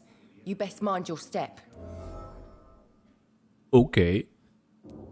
If you're uncertain about your safety here, the docks might not be the right place for you. I got responsibilities. And it's not like I got the money to move anywhere else anyway. Okay, wir wissen ja sowieso, warum sie nicht wegzieht, ne? Jetzt haben wir einen Hinweis bekommen, aber da können wir nicht weiter nachbohren. Dann sagen wir auf Wiedersehen. Und dann gehen wir jetzt zu Tommy Tom. Tom, der hat ja wichtige Neuigkeiten für uns, nicht wahr? Tom, erzähl mal. Good evening, Tom. Good evening, sir. How are you tonight? Back to the docks, are we? You remember me then? Of course I do. You're that man who seemed so lost when he entered my bar a few nights ago. Thank you for your hospitality. I'm Jonathan Reed, by the way. I'm still Tom Watts. Welcome back, Doctor. Doktor. Ist er denn gesund, der gute Tom? Er ist gesund. Die sind alle gesund hier. Das ist schlimm. Das ist nicht gut. Persönliche Fragen? Sabrina seems very fond of you, Tom. I like her too. I really do. I know I'm her boss, and I'm much older and all. But I like her for sure. What is bothering you then? Sabrina is an angry one. She wears it like a coat. I'm not sure I can make her shed that anger. It hurts to see her like that. Okay. Why does your waitress feel in danger working on the docks? This part of town is dangerous for all, but for women it's worse, as always. Sabrina is a brave girl, but she can't help feeling in danger. Do you think she has good reason to feel this way? Are you not worried about her safety? Of course I am. The truth is, she's tougher than me deep inside. She just has to learn to control it. Mm-hmm. How is it you can keep this place open? This part of town doesn't seem particularly safe. Well, since everybody needs a drink, my pub is considered neutral ground by most groups. I see. So you get pressure from all sides about how this place should be run, do you? Well, something like that. Nothing that a few wise words and a bottle of gin can't solve. Since I'm here, is there anything I can do? Well, perhaps, Doctor. Peace partly depends on my stock of gin. With the epidemic, my supplies are running low. How could a physician help you in this matter? I have a small warehouse just past the quarantine line. Perhaps, with you being a doctor, you could go there and come back? Doctors aren't immune to disease, you know. Very well. Show me where it is. I'll see what I can do. Oh, thank you, sir. Here's the key to get in. You're about to save many dry throats. Gut. You're something of a figurehead around here. I'm only pouring alcohol for everyone to forget their troubles. Sean Hampton is the one giving them long-term hope. Okay, jetzt fragen wir wirklich mal nach Sean Hampton. Tom, I need to find Sean Hampton as quickly as possible. I've been told you could help me. I heard the sad saint was recovering at Pembroke Hospital. Did he leave or something? The important thing is I find him, quickly. Why not try his night asylum? He takes care of those who need a meal or a roof there. Where is it? It's in an old warehouse, northwest of here. Just follow the bank to the west and go north when you reach the end of the pier. I believe he returned to his flock. Can you confirm that? Oh, I bet you're right. Sean can't help but worry about the poor and sick. Oh, I guess it has something to do with what happened to him as a baby. Please, tell me. Well, I don't like to gossip, but I heard that the sad saint was abandoned as a baby in front of a Catholic orphanage in Dublin. That would explain his faith and need to help everyone. Okay, sehr gut. Haben wir mehr Informationen bekommen. Okay, haben wir sonst noch was? Nö. Auf Wiedersehen. Goodbye, Mr. Watts. Goodbye, goodbye. Okay, ja, da haben wir ja ein paar neue Aufträge bekommen. Wer ist er eigentlich? Good evening, sir. Have you witnessed any suspicious activity or strange events recently? And what do you define as a strange event? More to the point, who are you? My name is Ichabod Throgmorton, vampire hunter extraordinaire and warden of the East End. A vampire hunter? Really? I know what you're thinking. I'm just another lunatic howling at the moon, but I'm not. The bloodsuckers exist, and they're close. Mr. Throgmorton, I'm Dr. Jonathan Reed. I'd like to hear more about these vampires you're hunting. A man of science? Well, I'll be glad to enlighten you. Okay, die Suche nach Sean Hampton, das brauchen wir nicht. Das haben wir schon gelöst in dem Sinne. Wir gucken erstmal, braucht er was Medizinisches? Nein, braucht er nicht. Was brauchen wir, um ihn auszusaugen? Oh, Level 4. Persönliche Fragen. Have you heard of the Guard of Priwen? Of course. They're dedicated hunters. A little militant for my taste, but they do let anyone join. Were you ever tempted to join the Guard yourself? I did think about it, but I'm more of a silent hunter. They're more of a sanitary militia. So you hunt alone? That sounds risky. Vampires are just like every other predator. They hunt when they're hungry and follow certain patterns. It's just a matter of observation and patience. Okay, alles klar. What can you tell me about this neighborhood? Did you hear about what happened to Jack Gillingham? Oh boy. It's a shame I wasn't around to protect him. It's impossible to protect everyone. The violence seems endemic in this part of town. But it's my duty. I am convinced Jack Gillingham was killed by a vampire. These evil rodents are spreading like a plague. So, how exactly are you protecting these people? I'm curious. I patrol late at night, investigating anything unusual. I try and encourage people to stay indoors, but people are careless. Can I help in any way? Actually, yes. I plan to put up posters to alert the population to the vampire threat. Are you asking me to paste posters about vampires around the docks? If you wouldn't mind. If you did that, then I can focus on my patrols.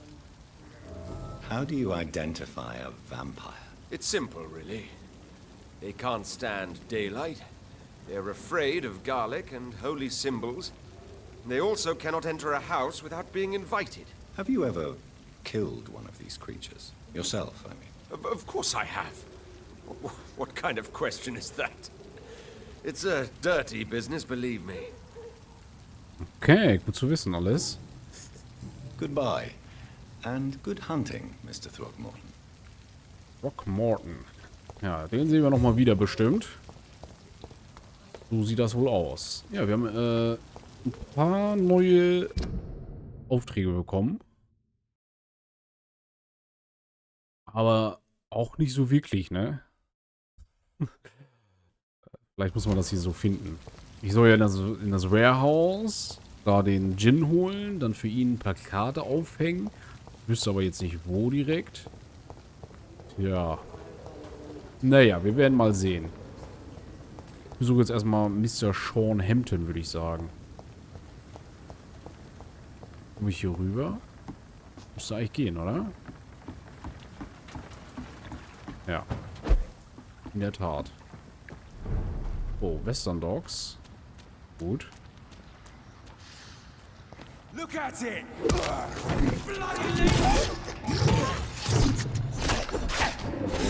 Der ist hardcore.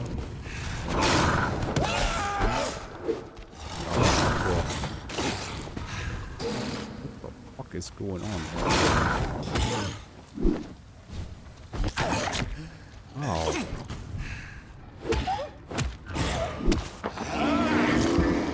Gebt mir ein ein wenig von deinem Blut.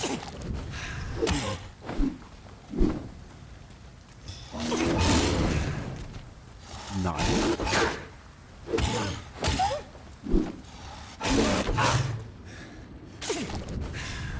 Das war knapp. Oh, finally haben wir ihn erwischt. Das war close. Eieieiei.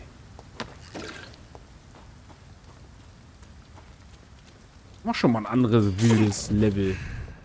So, hier waren ja noch mehr, aber der ist auch schon RIP. Okay, den haben wir schon erwischt. Gut. Den hat es auch erwischt. Aber der liegt schon länger hier. Teil eines gewöhnlichen Griffs.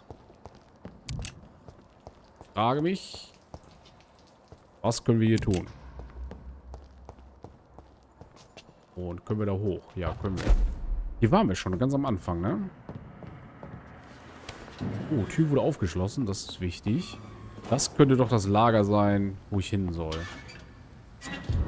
Ja, Zeitungsartikel, lesen wir mal direkt. Jugendlicher wegen versuchten Mordes verhaftet. Letzte Nacht nahm die Polizei einen jungen Mann namens Tom Watts wegen versuchten Mordes im bekannten Restaurant des Silver Bell in der Percival Street fest. Der Verdächtige wurde dabei gesehen, wie er etwa 1 Minute lang eine Waffe auf Gäste richtete, ohne einen Schuss abzugeben. 2 Zeugen melden sein Verhalten umgehend. Watts wurde ohne Zwischenfälle festgenommen, verweigerte aber jede Erklärung, gab nur seinen Namen an. Seine Waffe war geladen, wie der Polizist bestätigte, der unsere Frage beantwortete. Wahrscheinlich wird Watts für seine Verfehlung die ganze Härte der Gerichte seiner Majestät zu spüren bekommen. Der junge Mann wird mindestens einige Jahre hinter Gittern zu verbringen. Höchst interessant, Mr. Tom Watts. Natürlich finden wir genau da, wo wir seinen Gin herholen, diesen Zeitungsartikel. Nicht kurios. So. Tom has so much alcohol, he could keep this district afloat for quite some time. Jo. Aber nur für ein bisschen, ne? Okay, ansonsten haben wir hier nichts, was wir mitnehmen könnten. Aber das ist ja schon mal gut. Können wir hiermit was machen? Können wir das weghauen? Nein, das geht nicht. Das ist not possible. Können wir hier vielleicht diese Winde bedienen? Nein, auch nicht. Okay. Ja, das war doch schon mal nicht schlecht jetzt. Haben wir schon mal die eine Aufgabe gelöst. Natürlich war hier so eine böse Falle, ne? Deswegen hat er auch gesagt, hier, ich kann nicht, bitte besorg mir das. Das wusste er. So, die Tür schließen wir auch auf, nur für die Sicherheit. Okay, haben wir hier noch irgendwas rumstehen, was wir mitnehmen könnten? Sieht nicht danach aus. Alles nicht lootbar.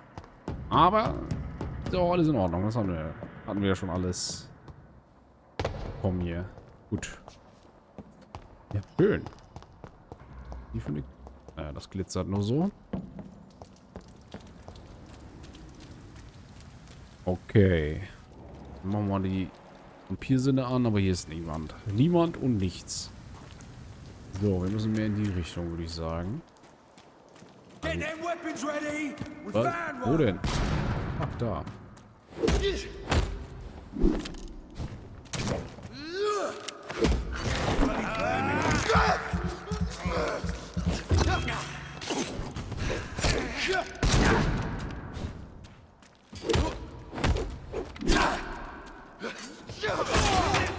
You leeches need killing.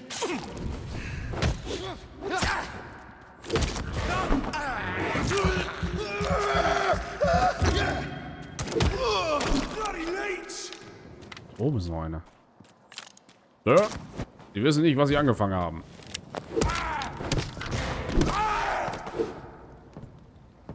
Sie wissen nicht, was sie tun. Oh. Hat er noch was gedroppt? Ja. Ja, aber die haben immer noch nicht die guten Sachen, ne? Muss man ehrlich so sagen. Nochmal oben jetzt. Können wir hier noch so machen? Haben wir hier einen Spind, der noch lootbar ist? Nein. Okay. Aber hier ist noch ein Hiopai.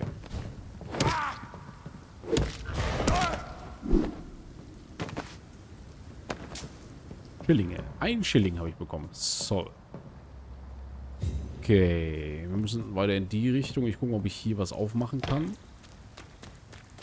Das wäre ja cool. Nein, ist geschlossen. It's locked, all right.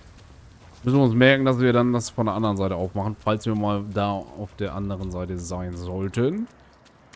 Es ist immer wichtig, dass man relativ viele Verbindungen zu den Stadtteilen herstellt. Okay. War ja mehr so in dieser Richtung hier richtig, ne? Guck mal, ist das hier vielleicht die Tür, die wir aufmachen können? Nein. Auch nicht. Nee. This is despicable. Ja, was willst du machen? Du musst auch von irgendwas leben. Okay, hier ist Sean Hampton drin. Mal gucken, wie das jetzt wird. Das wird bestimmt auch richtig gut. Seems like the guard of Prewen is on Sean Hampton's trail too.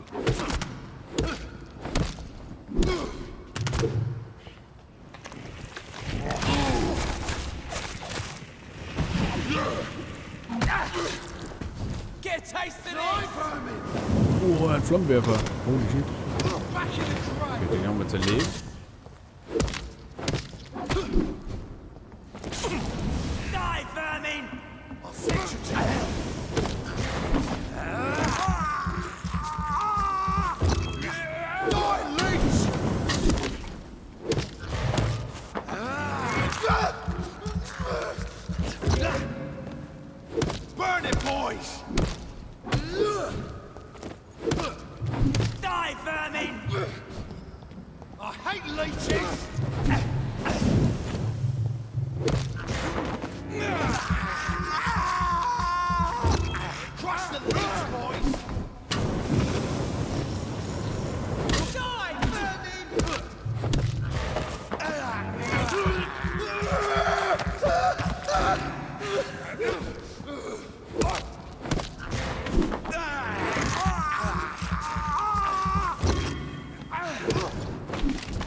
Keine Ahnung, woher die kam, aber war interessant. Gut, gut, gut. Die haben aber nichts getroffen. Doch, die haben was getroffen. Eine Glasfiole. The wounds on this corpse are deep. The result of rabid rage. If this is Sean's doing, he's become a murderous beast. Nein, nein, nein, nein, nein. Wir hoffen, wir kommen noch rechtzeitig, damit das nicht wahr wird, was ich befürchte. Scheiße. Naja, gut, gehen wir mal hier rein. Unteres Themseufer. Okay.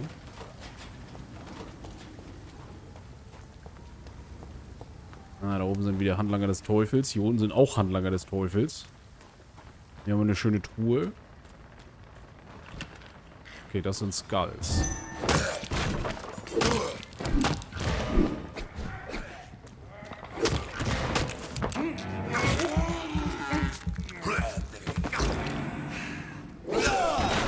Ui, der hat die Moves, ne?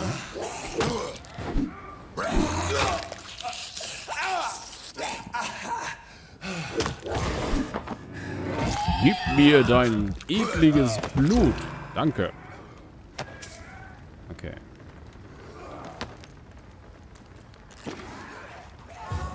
This poor man has just been slaughtered by a vampire. By a vampire? The body's still warm. Okay, guck mal, da hinten, da fighten die ja. Da können wir uns mal einmischen. Hallo. Guck mal, ich hab da was. Einfach pauschal jeden fertig machen.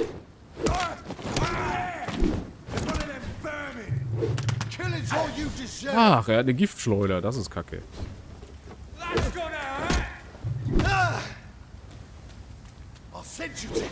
Hey, ich esse dich jetzt leer. Hast du was dagegen?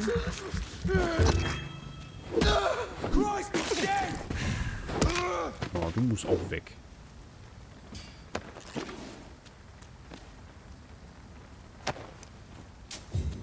Haben wir sonst noch was? Ja, hier liegt was. Gut. Die haben leider nichts mehr gedroppt, weil ich die nicht getötet habe. Okay, ist ja spannend hier.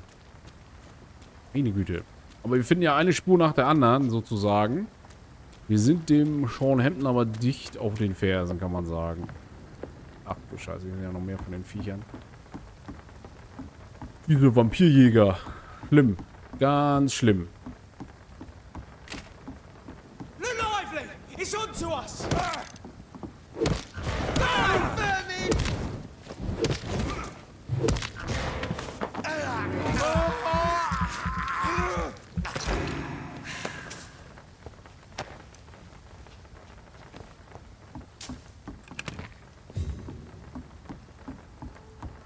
Ist schon schön, einfach mal durch die Nachbarschaft zu plündern hier. Das macht schon Spaß. Schon was Tolles gefunden da drin, oder? Stimmt. Oha. Das sieht hier schon sehr krass aus.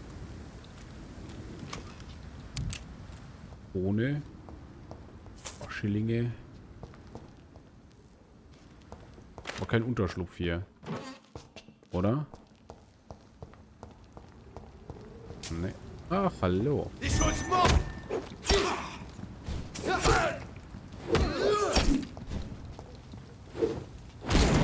Away with you!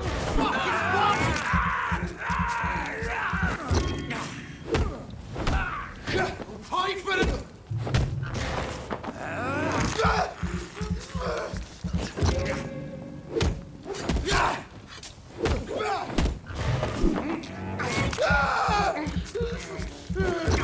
Was? Er lebt noch? Au. Was hast du eigentlich für eine Waffe, Kollege? Okay. In welchem Bezirk befinden wir uns denn gerade überhaupt? Western Docks. Okay, alles klar. Da ist ein Unterschlupf, die haben wir noch nicht sichergestellt, glaube ich. Da müssen wir noch mal hin.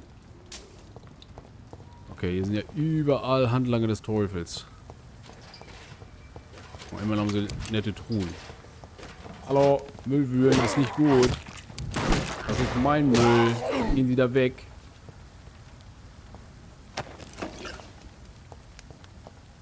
Okay.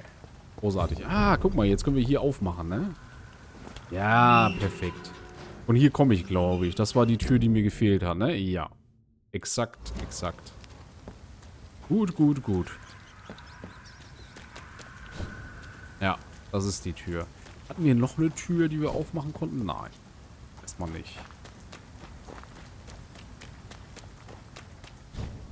Ja, gut. Dann haben wir die Verbindung ja schon mal hergestellt. Das ist krass. Gehen wir hier weiter.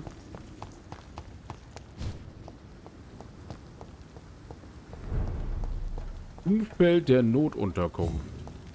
Ja. Umfeld.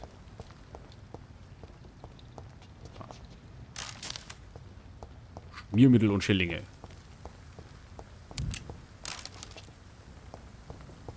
Oh, hier hat aber jemand einen schönen Laden, oder? Wieso ist hier kein Händler? Was soll das? Haben die alle Angst vor Sean? Kann ich aber auch nichts looten, kein gar nichts. Okay, jetzt muss ich dicht bei dem Unterschlupf sein. Ja, der ist ein bisschen da lang. Hier haben wir auch eine Tür, die können wir, glaube ich, aufschließen, ne? Ja. Perfekt. Das sind dann die Western Dogs. Ja, und hier sollte der Unterschlupf sein, da oben. Hey. Hey. Mr. Reed, was machen Sie? Laufen Sie doch mal normal. So, rein in die gute Stube. Das sieht doch gut aus. Hier können wir Sachen... Aber hier war ich schon. Weil hier ist alles erledigt. Okay, das könnte auch der Unterschlupf von Anfang gewesen sein, ne? Guck mal, was ich hier noch leveln kann, bevor ich hier Mr. Hampton einen von Latz hau. Also das finde ich ja schon mal nice. Was brauche ich, um da weiterzukommen? Ja, dafür brauche ich 2000 Punkte. Bin ich eigentlich kurz davor. Vielleicht spare ich doch noch Punkte, um hier...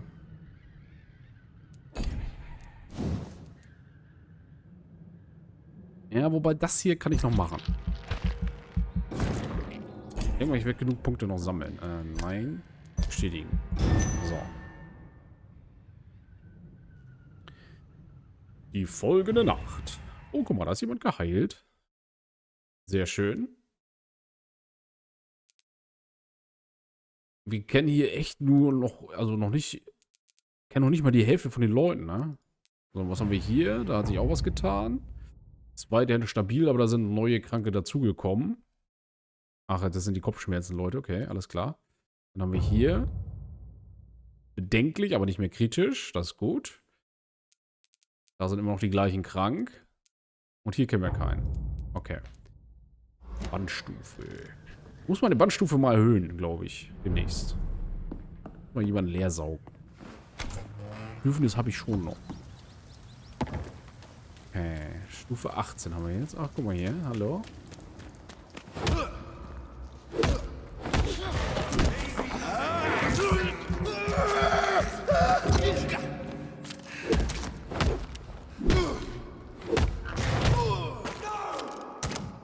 Doch. Also die respawnen einfach nur, ne? Ein bisschen lame, aber was sollen wir machen? Müsste der hier draußen auch noch irgendwo sein. Ne. Das war die andere Seite wahrscheinlich. Aber ist auch nicht schlimm. Ist alles gut. Gibt ja auch immer Materialien, die mir mitbringen.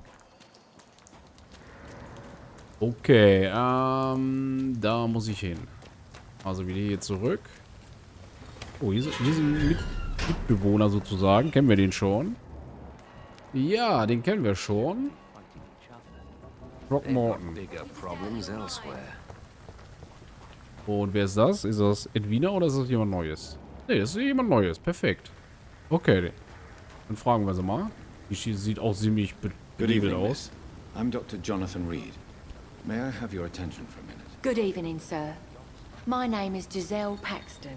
But I don't have time for men like you. Have we met before? No. But I just need to look at your fancy clothes to know that you must be desperate to visit the docks at night. That's quite judgmental of you. Sir, I've led enough strikes when I had a job to identify you as an enemy of the working class. Ich bin Doktor, hallo? Ich lebe von der Working Class. Okay, persönliche Fragen? You speak of strikes and class enemy. Am I right to assume you're involved in trade union activism? You bet I am. Well, I was. Nowadays, I'm just another worker blacklisted by the big companies. Isn't the whole point of trade unions to help workers in need? Why don't they support you? A few nights back, I lost the money my companions had asked me to hide. With me and my sister being penniless, they thought I stole it. What really happened? I drank too much that night. Strange men saw me count the money in that bar. Some sort of militia in uniform. I'm sure they robbed me. You lost your job because of your beliefs. Those bastards really hate a worker who refuses slave wages and unsafe conditions, especially when it's a woman. Especially when it's a woman. So. Ja, wir haben sonst keine Fragen mehr an Sie. Ihr Leben in London. Was machen Sie so beruflich? Wir wissen, dass sie arbeitslos ist, aber gut, man kann ja trotzdem fragen. I'm killing myself scraping for a living. And you? Have you ever had to struggle in your entire life? Sie mögen mich nicht allzu sehr. As I told you, I'm a doctor. You have to work a lot to earn that title. Oh, a doctor. Born with money in a nice house, were we? Was Daddy a banker or a doctor himself? Why such hatred? Are you judging me by my clothes and my job? Course I am. Fuck, you're so blind. You don't even see your privilege. Lazy people like you disgust me. Können wir sie aussaugen? Ja. Sollten wir das jetzt tun? Auf jeden Fall.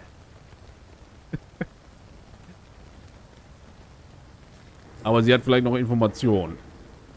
What can you tell me about this vicinity? Tell you what.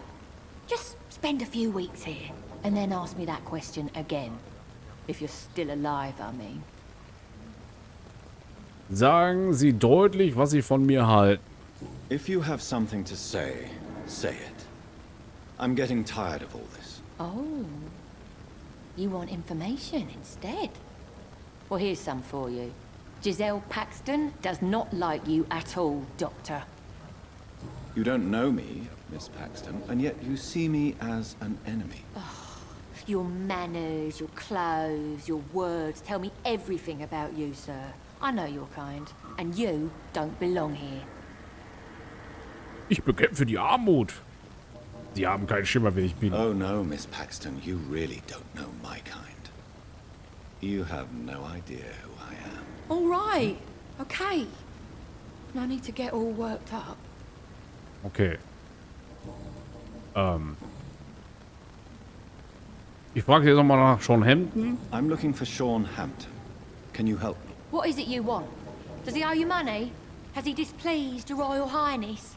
I'm no snitch, Mr. Fancy Pants. Okay, das Chickimicki hat gereicht. So, Miss Paxton. Wir suchen jetzt mal ein schönes Plätzchen für Sie. Und dann gucken wir mal, was wir mit ihm machen, ne?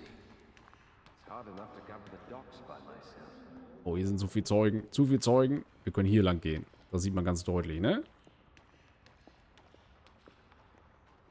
Lalalalalalala. Wir bringen sie um die Ecke.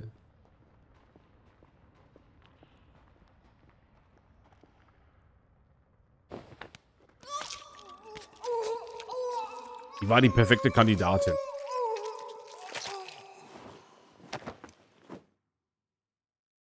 Jetzt sagt sie... What a waste of life. I only managed to be hated by all the people I loved. Lottie Paxton, ihre Tochter wahrscheinlich.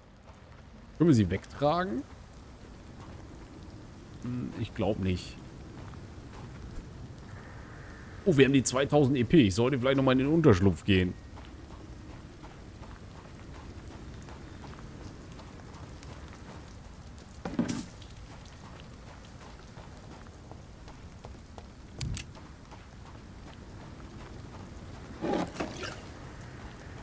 Ich sollte da nochmal hingehen. Das sieht aber auch hier aus wie so ein improvisiertes Krankenhaus sozusagen.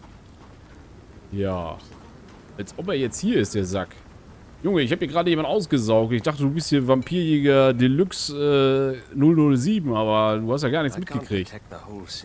Ja.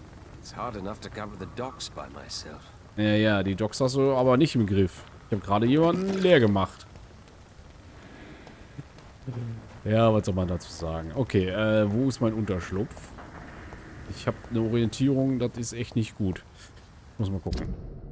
Ah, andere Richtung. Da lang. Da lang. Können wir hier oben lang? Nein, ich bin wieder falsch. Meine Herren. Ich hier rein. Ach du Scheiße. Hey, Freunde, wir können auch über alles reden.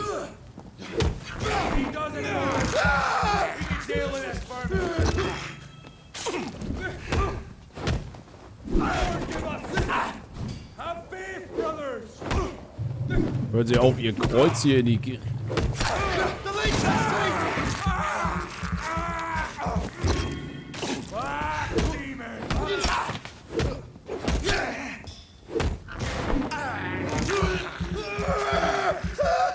Okay, das war ein guter Kampf. Sind wir schadlos bei rumgekommen. Ich gehe hier immer weiter in die falsche Richtung. Das geht so nicht. Das müssen wir unterlassen und abstellen. Wo befinde ich mich jetzt? Ja, so ist die richtige Richtung. Dann hier links vorbei. Und dann da durch die Tür, wenn es geht. Ja, das geht. Großartig. Und da oben ist mein Unterschlupf. So einfach ist das eigentlich gewesen, ne? So. Und jetzt leveln wir nochmal schön. Großartig. Ja. Was wollte ich leveln? Ich wollte das böse Level, ne? Das hier. Ja. Wuppdiwupp zum Glück. Jetzt machen wir richtig Schaden mit der Ulti sozusagen. Und dann gucken wir uns jetzt mal, dass wir endlich mal zu Mr. Sean. Oh, da ist jemand gestorben. Da geht es direkt runter, ne? Und was ist das? Händler. Deine Taten haben die Wirtschaft des Bezirks verändert. Wie konnte das denn passieren? Warum? Giselle war doch nicht... Naja. Ausgesaugt. Macht man nix. Bin ich jetzt ein Level gestiegen im Mesmerieren? Wo sehe ich das? Wo kann ich das sehen? Das wäre gut. Da. Nee. Stufe 2 noch. Ja. Ich sehe auch nicht, wann ich aufsteige, ne? Aber ich denke mal, ich muss mehr... Ne, die lassen wir mal links liegen jetzt. Oh. Er hat immer noch keinen blassen Schimmer von der Toten. Wir gehen jetzt zu Mr. Sean. Der ist hier drin, das wissen wir. Sean Hamptons Notunterkunft.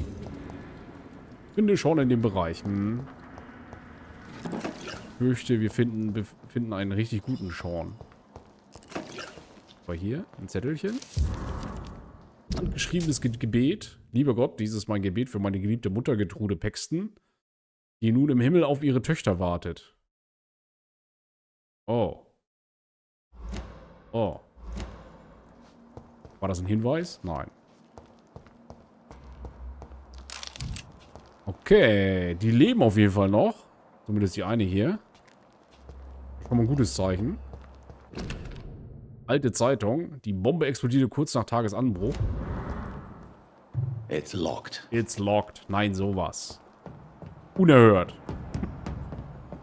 Unerhört. Ich bin Arzt und kann keine Kisten knacken. Aber immerhin kann ich Schränke durchwühlen. Geht ganz gut. Okay. Wir suchen weiter. Sean? Sean, wo sind Sie? Oh, da ist Sean. Hey, Sean. Bester Mitarbeiter. Why the long face? Er sieht nicht gesund aus. Können wir ihn heilen? Nein, können wir nicht. Ist das alles, was Ihnen Sorgen macht? Is it all that worries you, Sean? My long face? Really? This is a blessing for me to become a Skal. Echt jetzt? Immortality gives me more time and energy, if truth be known, to run a shelter. What more could I want? Since you left Pembroke, the amount of blood that has been shed, it's hard to believe you, Sean. Ask what you will. As the Lord is my shepherd, I will not speak a lie to you. Sie haben Harriet Jones getötet. Why did you kill Miss Jones at the Pembroke Hospital? Killed old Harriet? You must be mad, Doctor. Why would I do such a thing? Ich bin nicht überzeugt. People have been murdered. I've seen the blood. I don't believe you can be trusted. Have a little faith, Doctor. If you will follow, I will guide you to the light. How do you plan to do that? Take this key of the old sewers. The entrance is by the riverbank, south from here. There you'll find all the proof you need. Oh. Ich bin beeindruckt, ich bin neugierig, ich habe Zweifel. I will not look kindly on you if you're trying to trick me. I'll be here when you return. If you still think I'm a threat then, well, I'll surrender myself to your judgment. Das ist gut. Das ist hervorragend. Okay. Ich dachte, wir müssen ihn töten, aber anscheinend noch nicht. Und erstmal sein Safe leer. Das hat er verdient. Mr. Hampton, das ist mein Schrank. Gehen Sie weg. Okay. Oh, gefalteter Zettel. Was steht da drin? Gott vergib mir, was ich nun beichte. Manchmal wünschte ich hätte Dyson Delaney niemals vor dem Ertrinken gerettet, als er den Kanal fiel, ich hab's ausgesprochen, bitte vergib mir, Herr, denn ich habe gesündigt. Dyson ist vielleicht der frustrierendste Fall, mit dem ich seit der Öffnung meiner Notunterkunft im East End je zu tun hatte.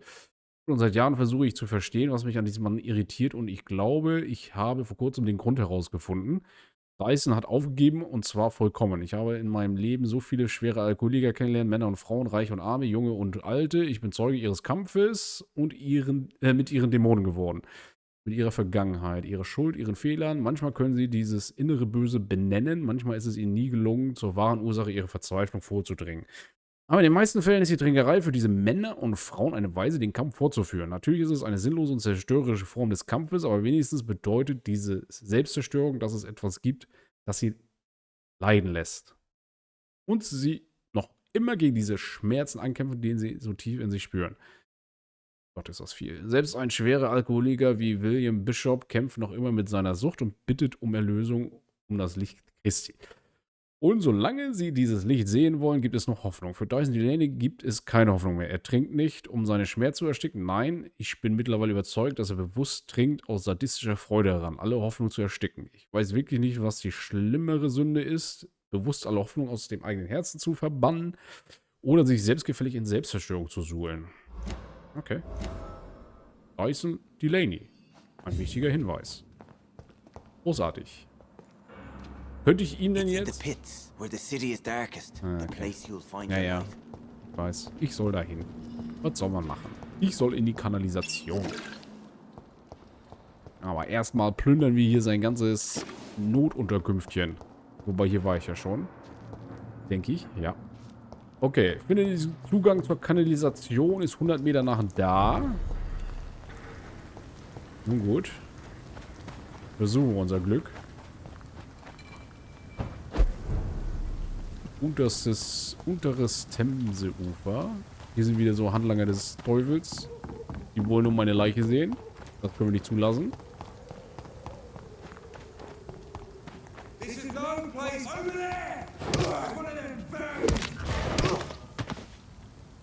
Hat er nicht kommen sehen. So, der andere, der will auch noch. Hallo, hier bin ich.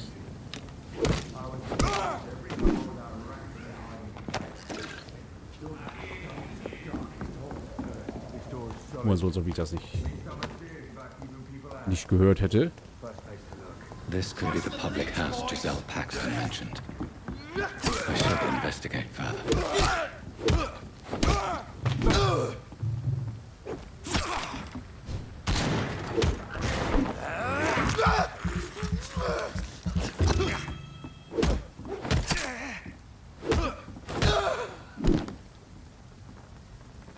Der Doktor mit der Keule war da.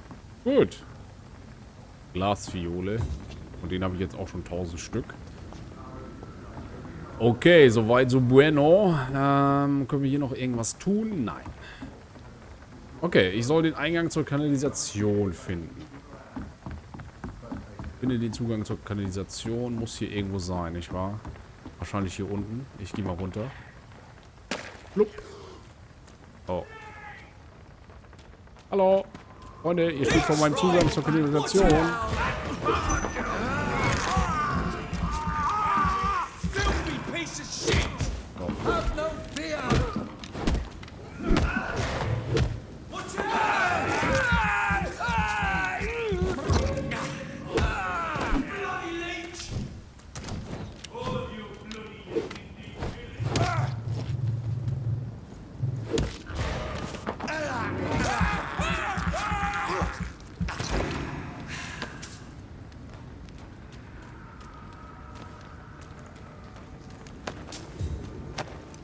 Gut.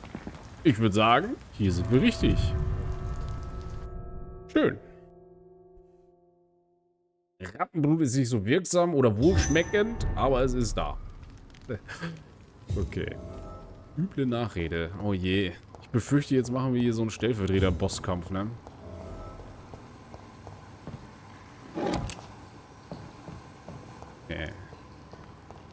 Wir gehen mal tief in die Kanalisation. Hier werden wir Antworten finden.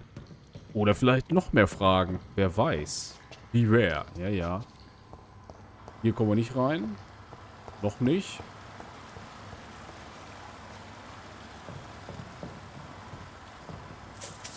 Da waren Schillinge. That doesn't work. It doesn't work. Okay. Das ist schlecht. Katastrophe. Warum funktioniert das nicht? Vielleicht funktioniert das ja. Ah, warte mal, hier. So that's it. These wheels control the water level. These wheels are controlling the water level. Bin gespannt. Funktioniert es jetzt? That doesn't work. It doesn't work. Warum funktioniert das nicht? Weil kein Wasser ist, oder? Wir müssen hier so ein bisschen mehr Wasser reinlassen. Mal gucken, was wir hier unten noch haben. Hier ist nichts. Außer eine Kiste mit Sachen drin. Hier können wir nichts dran tun. Ja, das scheint wohl vielleicht ein Rätselchen zu sein. Wir gucken mal. Oh, will ja gar nicht.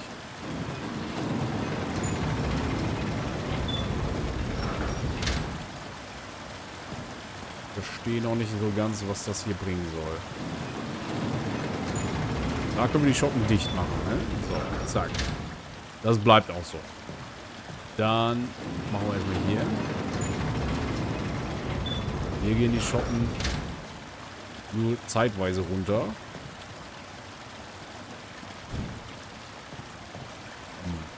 Bin auch nicht überzeugt. Wir gehen nur hier nochmal runter. Was können wir hier noch tun? Ah, ich kann hier reingehen. Aber wieso, weshalb, warum?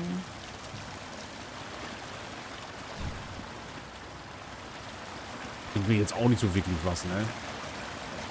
Oder? Warum sollte ich hier unten drin rumstümpern? Erkunde die Kanalisation. Ah. Oh, ich dachte, jetzt können wir hier am Rad drehen. Nee, können wir nicht. Hier können wir auch nichts machen. Das bleibt zu. Okay. Interessant auf jeden Fall. Und das ist gut. Wir müssen mal ein bisschen nachdenken. Tja.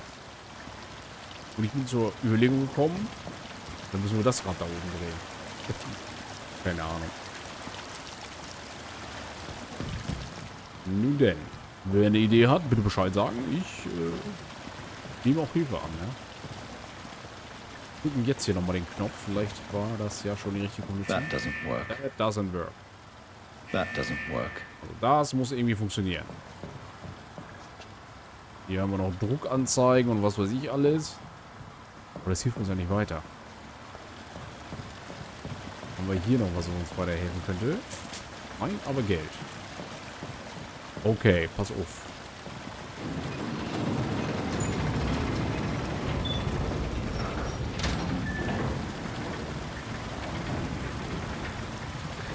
Wenn das Wasser jetzt da unten reinläuft, steigt der Pegelstand nicht wirklich, ne? Nicht wirklich. Aber vielleicht können wir da unten jetzt das Rädchen drehen. Wait a second. Wo sind wir hier gerade lang gegangen? Nicht da, ne? Hoch. Hoch und dann hier hinten runter. So sieht das aus. Das bringt uns auch nicht weiter. Ja, aber hier passiert ja gar nichts. Nur mal so. Und an dem Rad können wir nicht drehen. Das steht fest. Ah, okay. Alles klar. Das ergibt Sinn.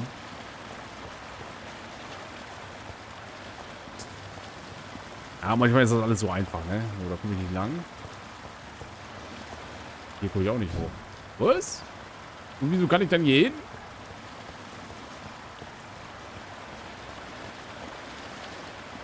Ich kann hier die Abkürzung nehmen.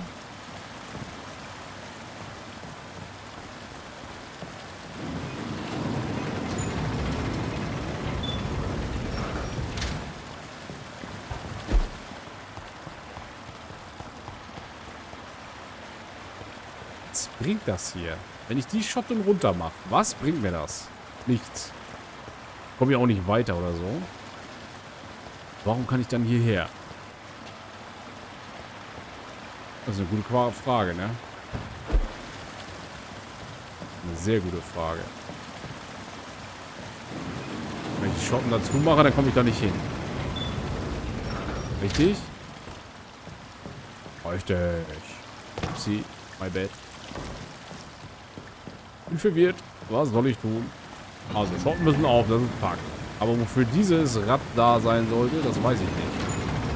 Die gehen auch Schotten runter auf jeden Fall. Aber die gehen auch automatisch wieder hoch.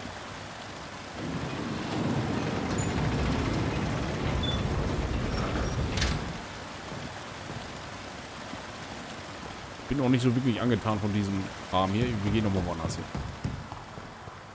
Hier gibt es ja noch mehr. It's locked. Okay, wahrscheinlich komme ich da von der anderen Seite rein. Hier, können wir da irgendwo hin? Kann ich hier einfach runterspringen? Nein. Definitiv no. Hier haben wir auch.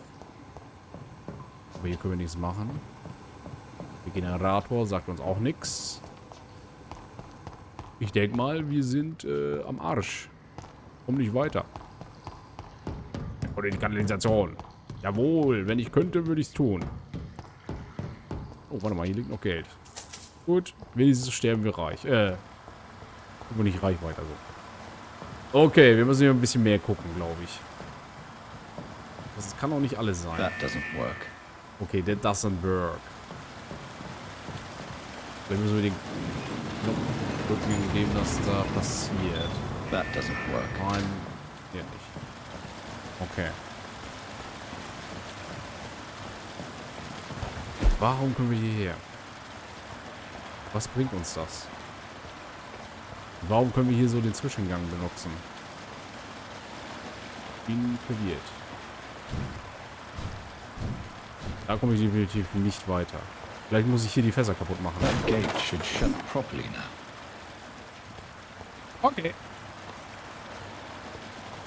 Na sicher. Ja, klar. Hätte man auch eher drauf kommen können, ne? Dass man pure Gewalt anwenden muss. So, jetzt machen wir hier zu. Und was bringt uns das? Wissen wir noch nicht. Wir machen das hier auch zu. Die Schotten müssen dicht. Gehe ich mal stark von aus, damit wir hier das Tor aufmachen dürfen, oder? Ah. Gut. Dr. Reed hat wieder richtig gehandelt. Das ist ja schon mal wichtig. Muss ich nur die richtige Seite runtergehen hier. Okay, eigentlich war das relativ einfach, nur ich habe vergessen, Gewalt anzuwenden, ne? Was soll man machen? Oh oh. Für ein Skull. Okay. Schönes Kistchen. Aber ich kann hier nicht rein, das ist geil. Einfach abgeriegelt.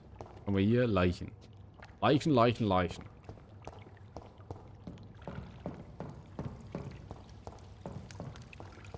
Noch mehr Leichen. Okay. Beware. Passen Sie auf. Bitte gehen Sie nicht her. Überall Kerzen an. Das kann doch nur schlimm enden. Kommen wir hier rein? Kommen wir nicht rein. Können wir das kaputt machen vielleicht? Nope. Okay. I have this thirst for blood. Mhm.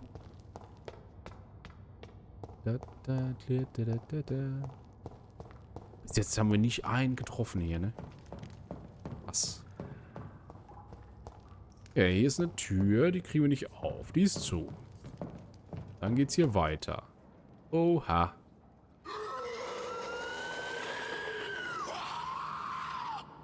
Was? Wieso gehe ich hier runter? Da keinen Sinn. Hören Sie auf damit, Dr. Reed. Oh. Kennen wir die nicht? Den kennen wir.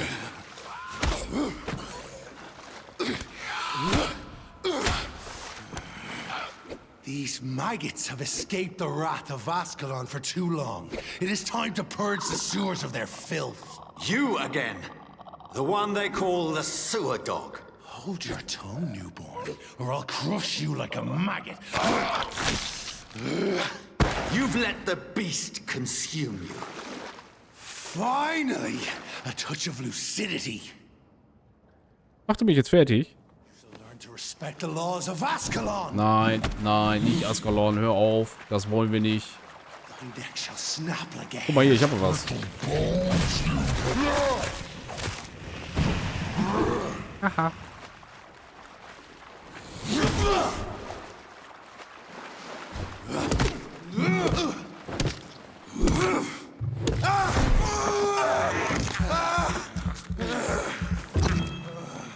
Whence you vanished, I'll slay slaughter these Hey, hey. skulls while singing your name. Das hat weh.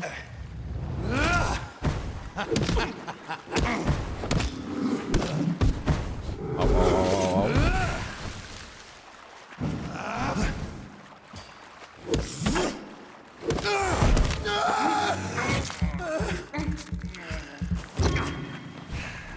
Tear them apart. How you cannot comprehend. Slow as a snail.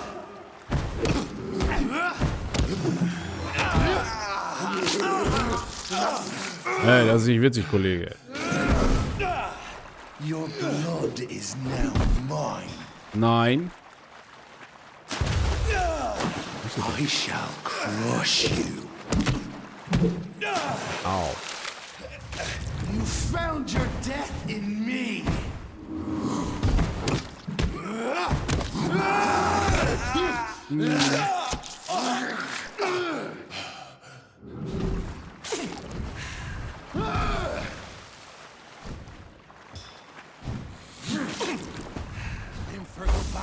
Wo ist er denn? Return to your apothecary and needles. Als ob. Down, stay down. Muss ich unbedingt beißen. Unbedingt. Ganz wichtig. Au. Wieso erwischt er mich denn? Dare challenge the dictates of Ascalon? Warte mal, ich habe hier was. Ich hab da was. Lecker. So, Ascalon. Und jetzt? So ein Loser. Aber jetzt haben wir keine Antworten, ne? Heil mich auf jeden Fall mal ein bisschen. Erkunde die Kanalisation. Es geht einfach weiter, ne? So, als hätten wir nichts getan. Okay, wo geht's denn lang? Hier lang, ne? Ja, Tür wurde aufgeschlossen, sehr gut. At least one skull escaped Virgil's wrath. Echt jetzt? Ein. Wahrscheinlich der Skull. Wo sind die Ratten? Ich möchte gerne mal ein bisschen schnabulieren. Okay, wir könnten da rüber, aber wir könnten hier auch erst noch mal Sachen sammeln. Gut.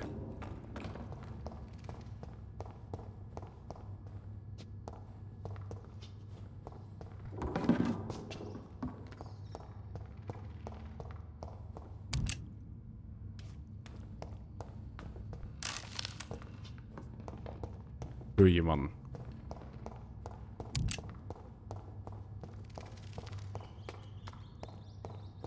Gott, oh Gott, wer hat das denn hier alles gebaut? Das ist ja Wahnsinn. Auch mehr HPs tatsächlich. How could he have made it this far? There's blood everywhere. Everywhere is blood. So, gehen wir hier lang. Ah, das wäre die Abkürzung gewesen, ne? Korrekt. Hier haben wir noch irgendwas mitzunehmen. Nope. Nope, nope, nope. Wie eine Lore. Noch eine Lore. Warum kann man hierher? Warum? Weshalb?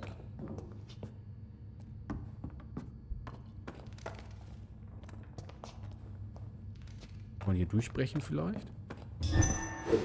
Nein. Definitiv nicht. Okay, keine Ahnung. Können wir hier was kaputt machen? Nein, auch nicht. Ja, dann frage ich mich, was sollen wir hier tun?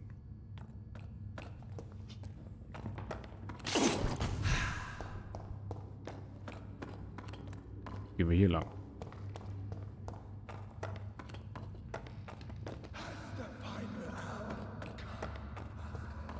Sie haben uns gefunden. Ja, wir haben euch gefunden. Warte mal, bin ich von hier gekommen? Ja, ne? Scheiße, ich kenne mich hier überhaupt nicht aus. Doch, die Truhe ist offen. Hier war ich schon. Okay. Gut. Schnell wieder zurück. Lauf, lauf, lauf. Hoch, hoch, hoch. Und dann links. Nein. Nö. Nochmal hoch. Und jetzt links. Da geht's hoch. So. Hallo, Freunde. Kann ich mit euch reden? Ja, kann This ich. is our domain, not yours. You've been warned. Wait, I saved you from this creature. That must count for something. Genau. Thank you. Now go. Go back to the streets and houses. There is no love lost between us, vampire. But thank you. Sean Hampton hat mich geschickt. Sean Hampton sent me here. I believe he wanted me to find you. Who are you? If you must know, they call me Old Bridget. And this shelter is where we live. I'm Jonathan Reed. I'm a newborn Ekon. I'm afraid I'm not sure what's going on. I shall not bend a knee, young Ekon. But I sense your pain. Ask, and I will afford you my attention. Oh, das ist aber nett. Warum war diese Kreatur hinter euch her?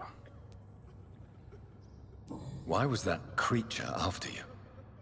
Fergal is the blunt instrument of the Ascalon Club. His masters would see us dead or turned into slaves if they had their way. Was ist Fergal? What the hell was that thing? He wasn't an Ekon or a Scout. They are known as Volkod, an ancient offshoot of immortals. Blood drives them, enrages them. What of this Ascalon Club? Vampire society's elite in the Empire. They make the rules and enforce their judgment upon us whom they see as lessers. So is it you that Sean Hampton sent me to find? Perhaps. The sad saint was always kind to us. He must trust you if he revealed our location. The guard of Prewan is hunting him. He is suspected of murder. The Scars have always been hunted by humans and vampires alike. I teach them how to survive against the odds. Sean killed a patient of mine. And that's just one of the murders he's being hunted for. If you refer to Harriet, she is now among us and under our protection. Harriet Jones is alive. That's it. That's the proof Sean wanted me to find. I must talk to her. No. Harriet is not alive. But you can speak to her. I must warn you. She is fragile and may not receive you warmly. I don't understand. She is filled with bile and hate. Her mind is sharp as a tack, but her body is so weak. I've never seen its like before. She is resting in a room on the far right of this hideout. Thank you. I will bear that in mind. Das werde ich mir merken. Ja. Die sind gesund. Sehen gar nicht so aus, aber sie sind gesund. Und ich könnte sie auch aussaugen, wenn ich Level 8 hätte. Habe ich aber nicht.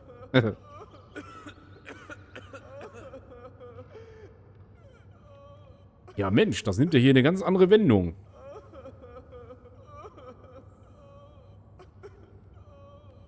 Gut, ja, dann suchen wir uns mal Harriet. Aber erstmal hören wir uns hier mal das Lied an. Ja, weinen Sie doch nicht. Eternal gratitude for your protection, Master. Oh, ewige Dankbarkeit. Schön. Würdest du mir deine Dankbarkeit erweisen und aufhören zu weinen? We're at your mercy. Will you end us? Ja, ich bin euer Ende, weil ich nehme euer Geld mit. Ha! So sieht's aus. Keep your distance, Echo. Oh, er ist schon nicht mehr so freundlich. Alles klar. Und... Old Bridget says you are one to trust. Na, das hat sich aber schnell rumgesprochen. Nun gut. Gucken wir nach der alten Harriet. Nachdem wir hier wirklich alles mitgenommen haben. Ah, London. London ist ganz schlecht gerade. Unterschlupf freigeschaltet. Noch viel besser jetzt. Und da ist eine neue Keule.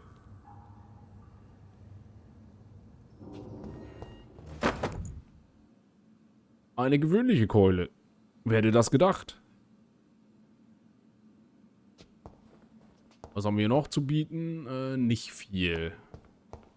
Wir könnten Sachen herstellen. Ich guck mal, was ich herstellen kann. Erstmal waffentechnisch. Wir haben eine gewöhnliche Keule gefunden, Stufe 2. Und eine gute Stachelkeule haben wir so. Was ist der Unterschied zwischen den beiden?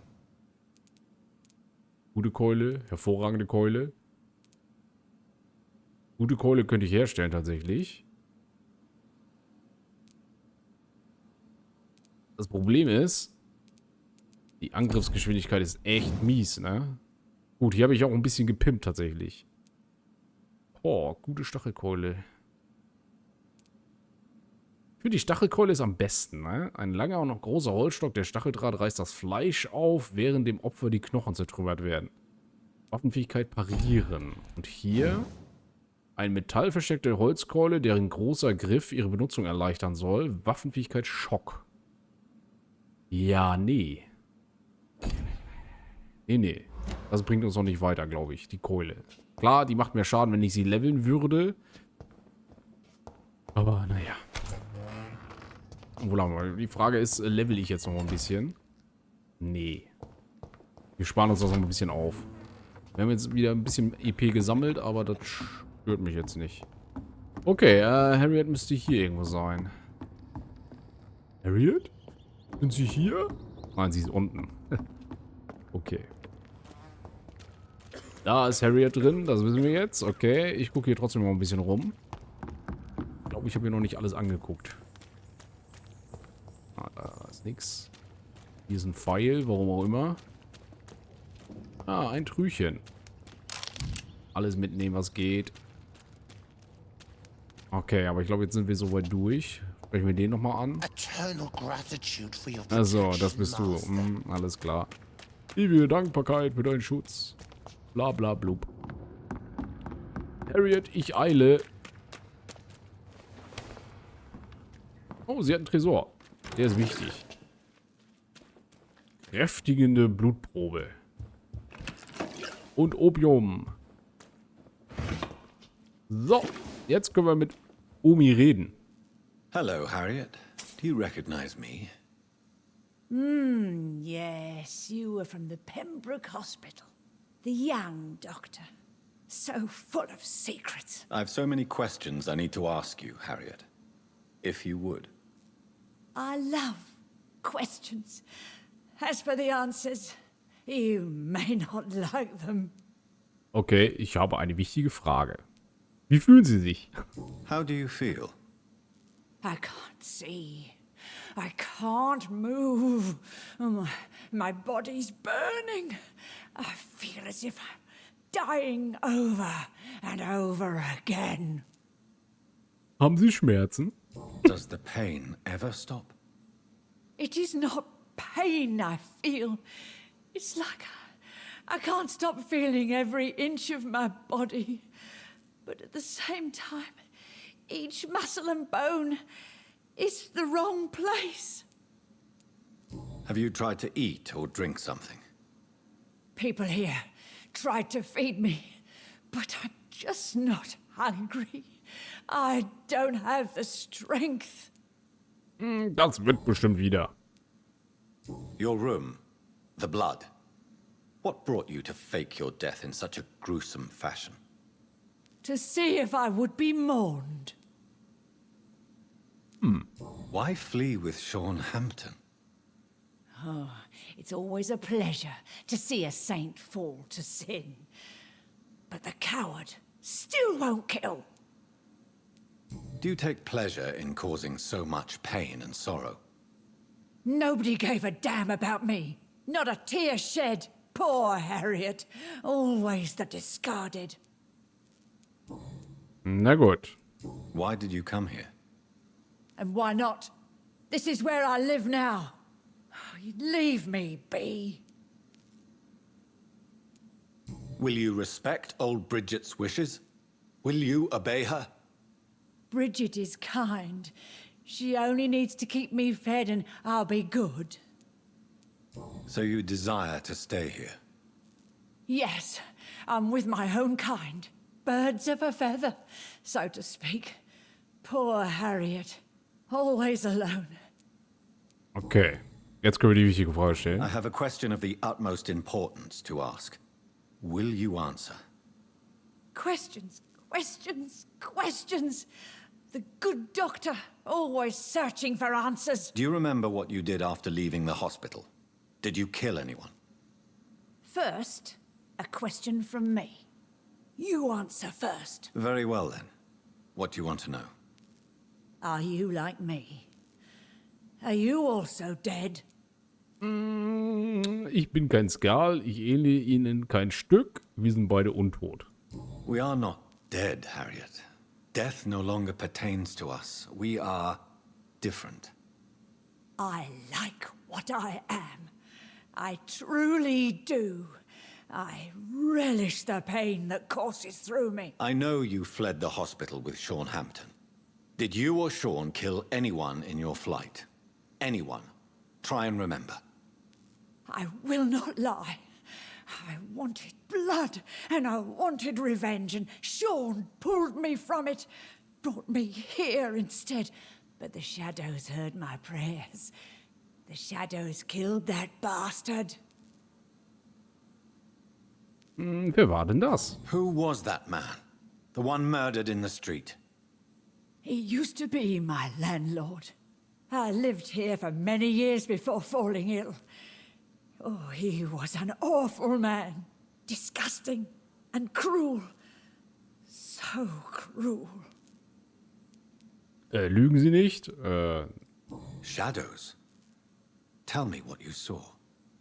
The shadows, they heard me and answered. Something in the deep darkness. Quick, deadly. It asked me if I wanted revenge. I answered, yes. And these shadows, this presence, do you still hear it? Was it a vampire? Did Sean see it?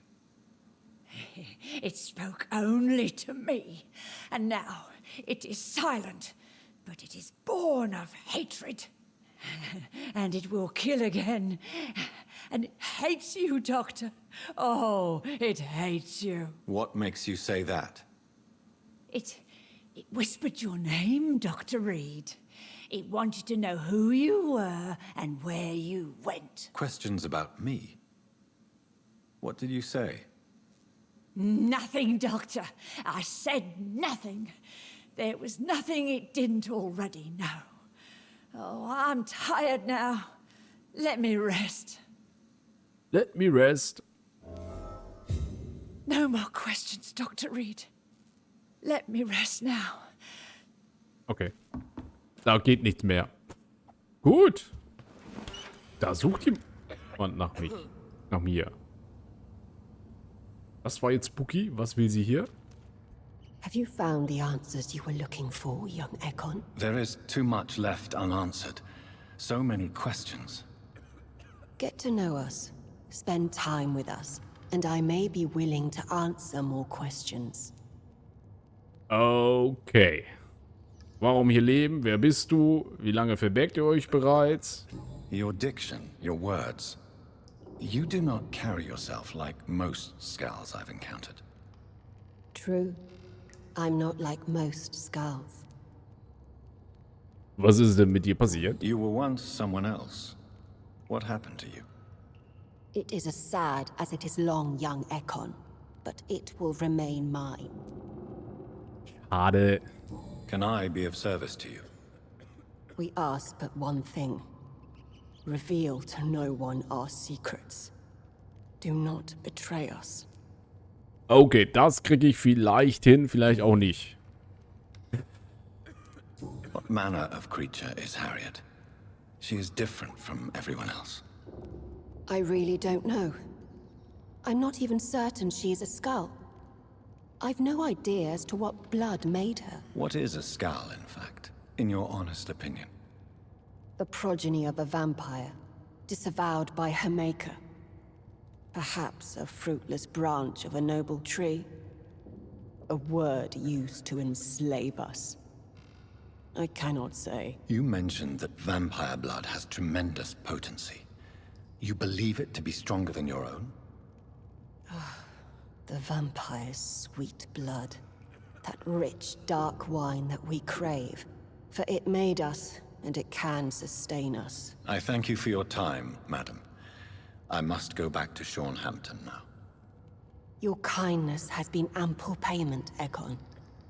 To protect us, I'll close the access to our hideout, but you can use our shortcut to reach Mr. Hampton's shelter.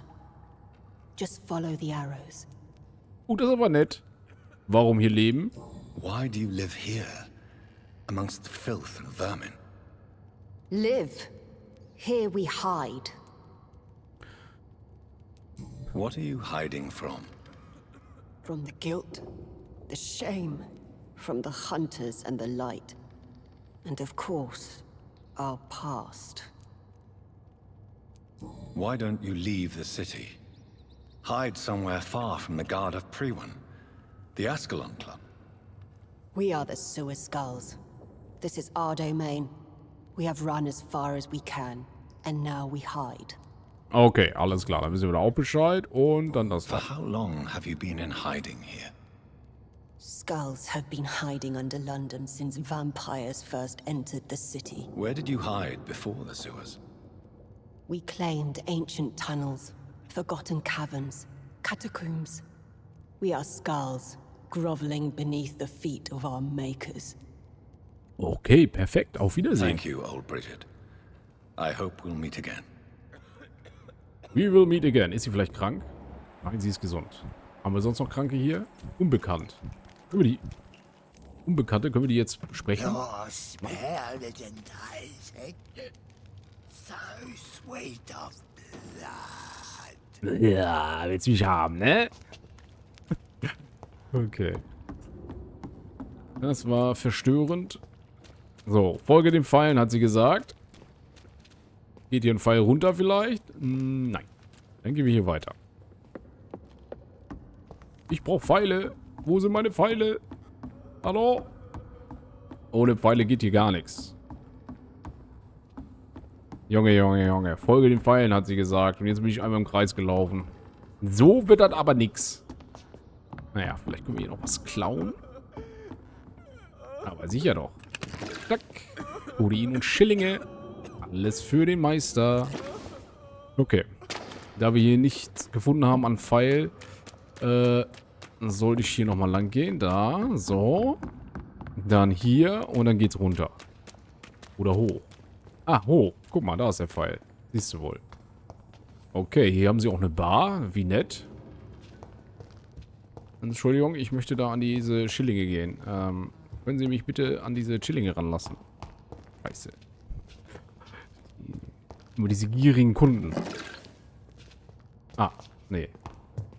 Hey. We're at your mercy. Will you end us? Ja, ich werde euer Ende sein, wenn ihr mich hier nicht ranlässt. Goddammit. Da liegt das Geld auf dem Tresen und man kommt nicht ran. Vielleicht ist er kooperativer. Ja, es sei nicht, sagt ihnen das. Oh, er geht weg. Perfekt. Danke. Und er geht auch weg. Schön. Okay. Kanalisation beim Uferdamm. Oh, okay, okay, okay. Hier können wir eigentlich raus, aber können wir noch nicht, weil wir irgendwas machen müssen. Deswegen fluten wir das ganze Ding wahrscheinlich. Und dann geht hier gleich die Lampe an. Richtig. Gut. Schön.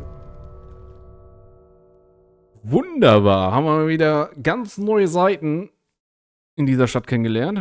War nicht spannend. Auf jeden Fall. Kann man nicht anders sagen. Ich hätte mit einem Bossfight gerechnet, aber nein. Es ist alles zivilisiert abgelaufen. Finde ich gut. Und jetzt gleich boom.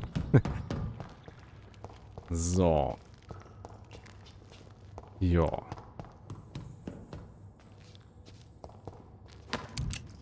Eine Halskette. Schön. It's locked, all right. It's locked, all right. Ach, du ahnst es nicht. Was ist das hier?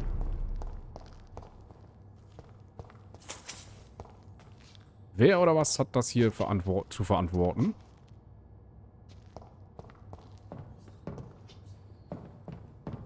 Okay. Hier geht es aber nicht zu holen. Das ist locked. Naja. Irgendeiner hat den Schlüssel wahrscheinlich. Ach, guck an. Mr. Welcome Sean. back, Dr. Reed.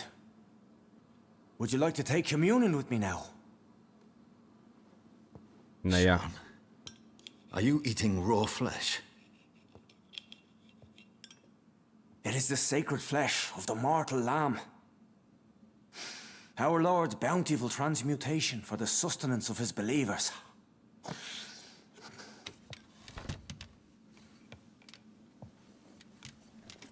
Thank you, Lord. I am your most humble servant. So, true to your word, you waited for my return. I told you, Dr. Reed, I was a man to be trusted. Did you have words with the poor Harriet? Das hab ich. Sie sind ganz schön mutig. Sie beschützen Sterbliche und Skulls. You make no distinction between the living and the skulls, do you? We are God's children, Dr. Reed, one and all, and he's determined to save us.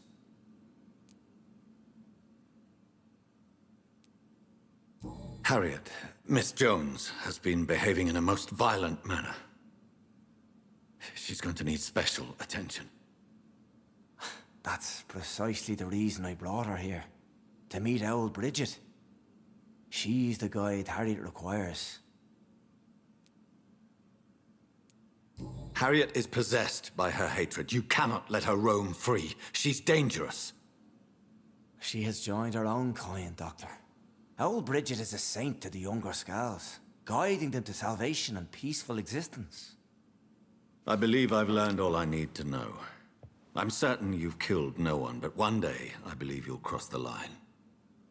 Logic is a false prophet. Faith is the only path to salvation. What do you mean? We have been blessed with God's eternity. We are the instruments of his divine will. We shall feed the hungry forever and ever. Amen. Ich kann Ihnen kaum folgen. Ich würde Ihnen gern vertrauen. Sie ernähren sich von Leichen.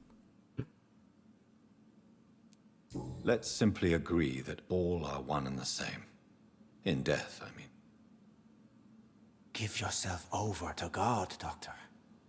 Expel your urges and kneel before the Lord in praise. These urges.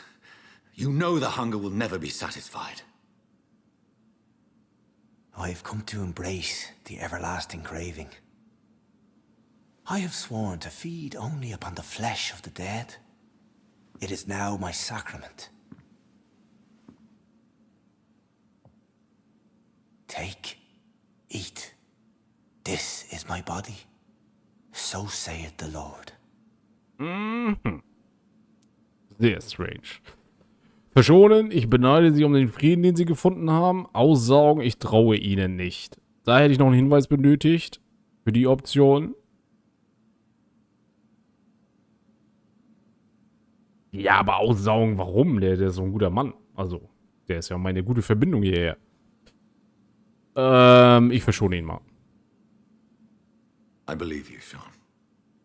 In fact, I envy the peace you found and will remember it. There is love and compassion in your heart. You only need to give it wings. Thank you for your kind words, Sean. Continue your noble efforts. You are a good man in bad times.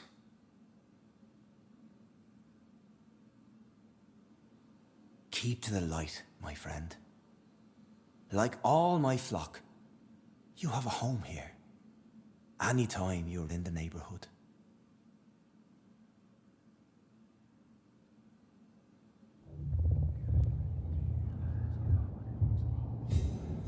Oh, es können neue Bürger getötet werden.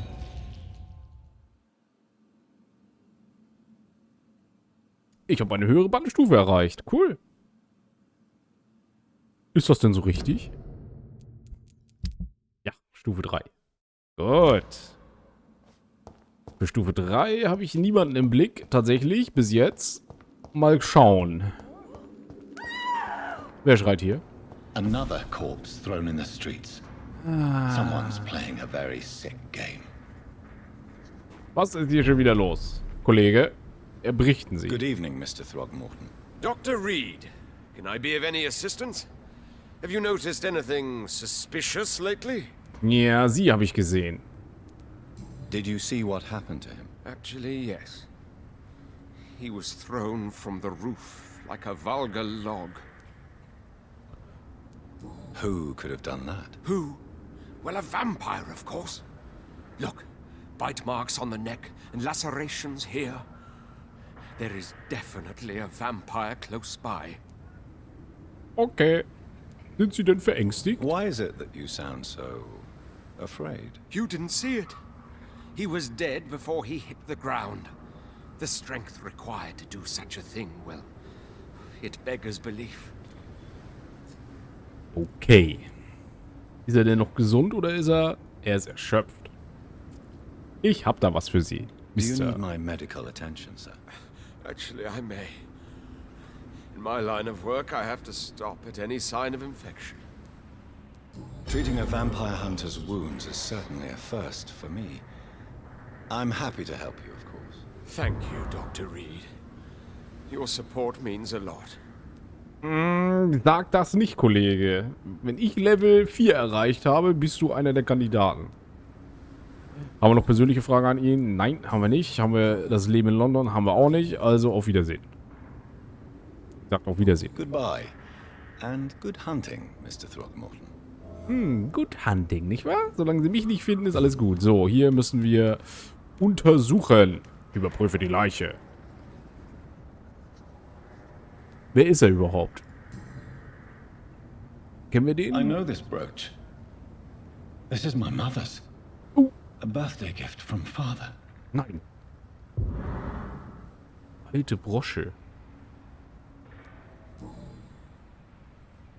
29 Pretty Orchard Street. That's near Poplar's district.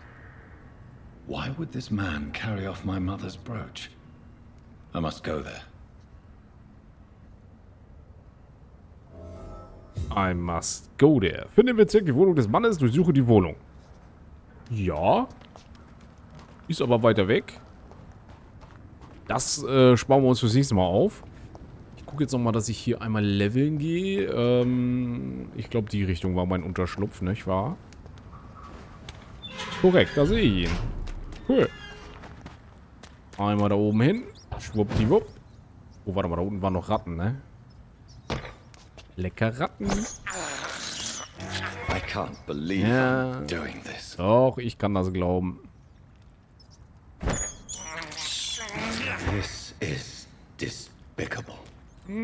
Auch dich brauche ich. Keine Ratten, aber in meinem Unterschlupf. I can't believe I'm doing this. So, rattenfreie Gegend.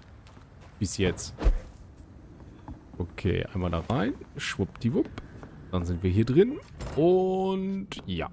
Dass hier immer eine Leiche drin liegt, ist natürlich ein bisschen verstörend. Kann man nichts machen. Ich gucke jetzt mal, ob ich noch was Sachen herstellen kann. Ja, ich brauche Erschöpfung. Erschöpfung ist somit das meiste, was man hier behandeln muss. Oh. Okay, Behandlung gegen Erkältung, das lassen wir alles so. Das ist fein. Ausdauerserum habe ich jetzt bis jetzt noch nicht gebraucht tatsächlich, ne? Und leichtes Blutserum auch nicht.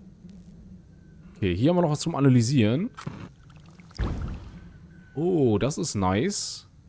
Das ist richtig gut. Regeneriert 500 Lebenspunkte.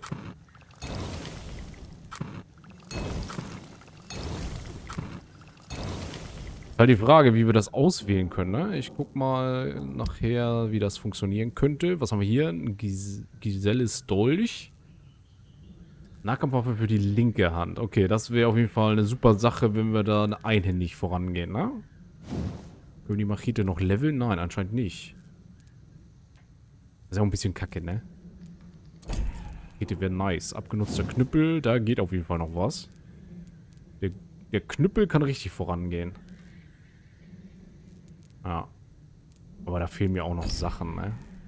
Die Säge.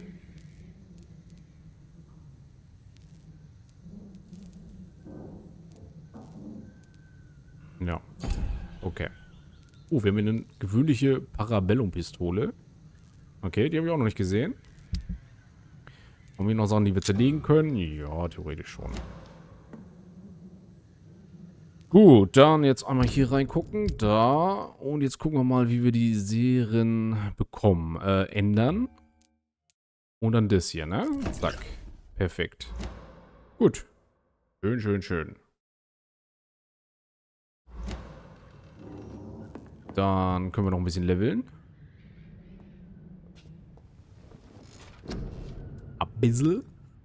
Ja, was soll es werden?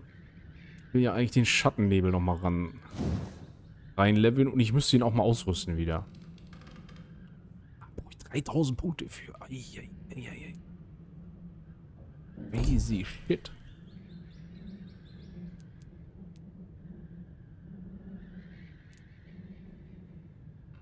Den Sprung habe ich noch nie eingesetzt. Das hier ist noch interessant, ne? Weil man ein bisschen mehr Schaden macht. Das macht auf jeden Fall Sinn. Und die Regeneration ist auch wichtig.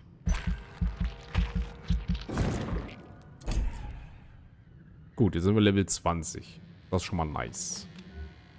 Nein, bestätigen. Okay, gut. Die folgende Nacht. Jetzt gucken wir nochmal, was hier für Sachen passiert sind. Christlicher Glaube oder Sekte. Was bedeutet Unsterblichkeit? Ja, das ist gut. Feindlich. Die Zeitung berichten über den Niedergang eines weiteren Bezirks von London. What the fuck, was ist hier passiert? Die sind alle tot. Edwina Cox, tot. Die sind alle tot. Wer war das? Wer hat das getan? Nur noch Lottie ist hier. Die ist aber vermisst. Da ist die Delaney. Vermisst. Sean Hampton ist auch vermisst. Was ist hier passiert? Die Presse berichtet über die Konsequenzen deiner Entscheidung in Bezug auf eine Stütze der Gesellschaft. Oh. Du mieser kleiner Bastard. Ja, ich würde sagen, das ist Pech. Die sind alle tot, ne? Das ist so krass. Einfach. Ich habe die nur gar nicht alle kennengelernt. Tom auch tot. Wahnsinn. Hätte ich das gewusst, ne? Na gut, hier ist noch alles intakt. Der ist super stabil, der Bezirk. Mein Pembroke Hospital. Wenn ich noch was gegen Kopfschmerzen habe, dann kann ich denen das nochmal geben. Hier geht's bedenklich. Whitechapel. Da ist sogar noch einer unbekannt. Oh, die sind alle erschöpft, erkältet, Neuralgie, okay, das wissen wir ja. Neuralgie haben wir noch nichts gefunden. Und Westend waren wir noch nicht. Okay, Sean Hampton, du kleiner Bastard, ey. Na gut. Wer hätte das gedacht, dass das nach einer Nacht so eskaliert, nicht wahr? Nichtsdestotrotz, ich mache jetzt erstmal Pause. Ich komme später wieder mit einem anderen Spiel wahrscheinlich. Dann sage ich danke fürs Zuschauen und ja, vielleicht bis später, ne? Ciao, ciao.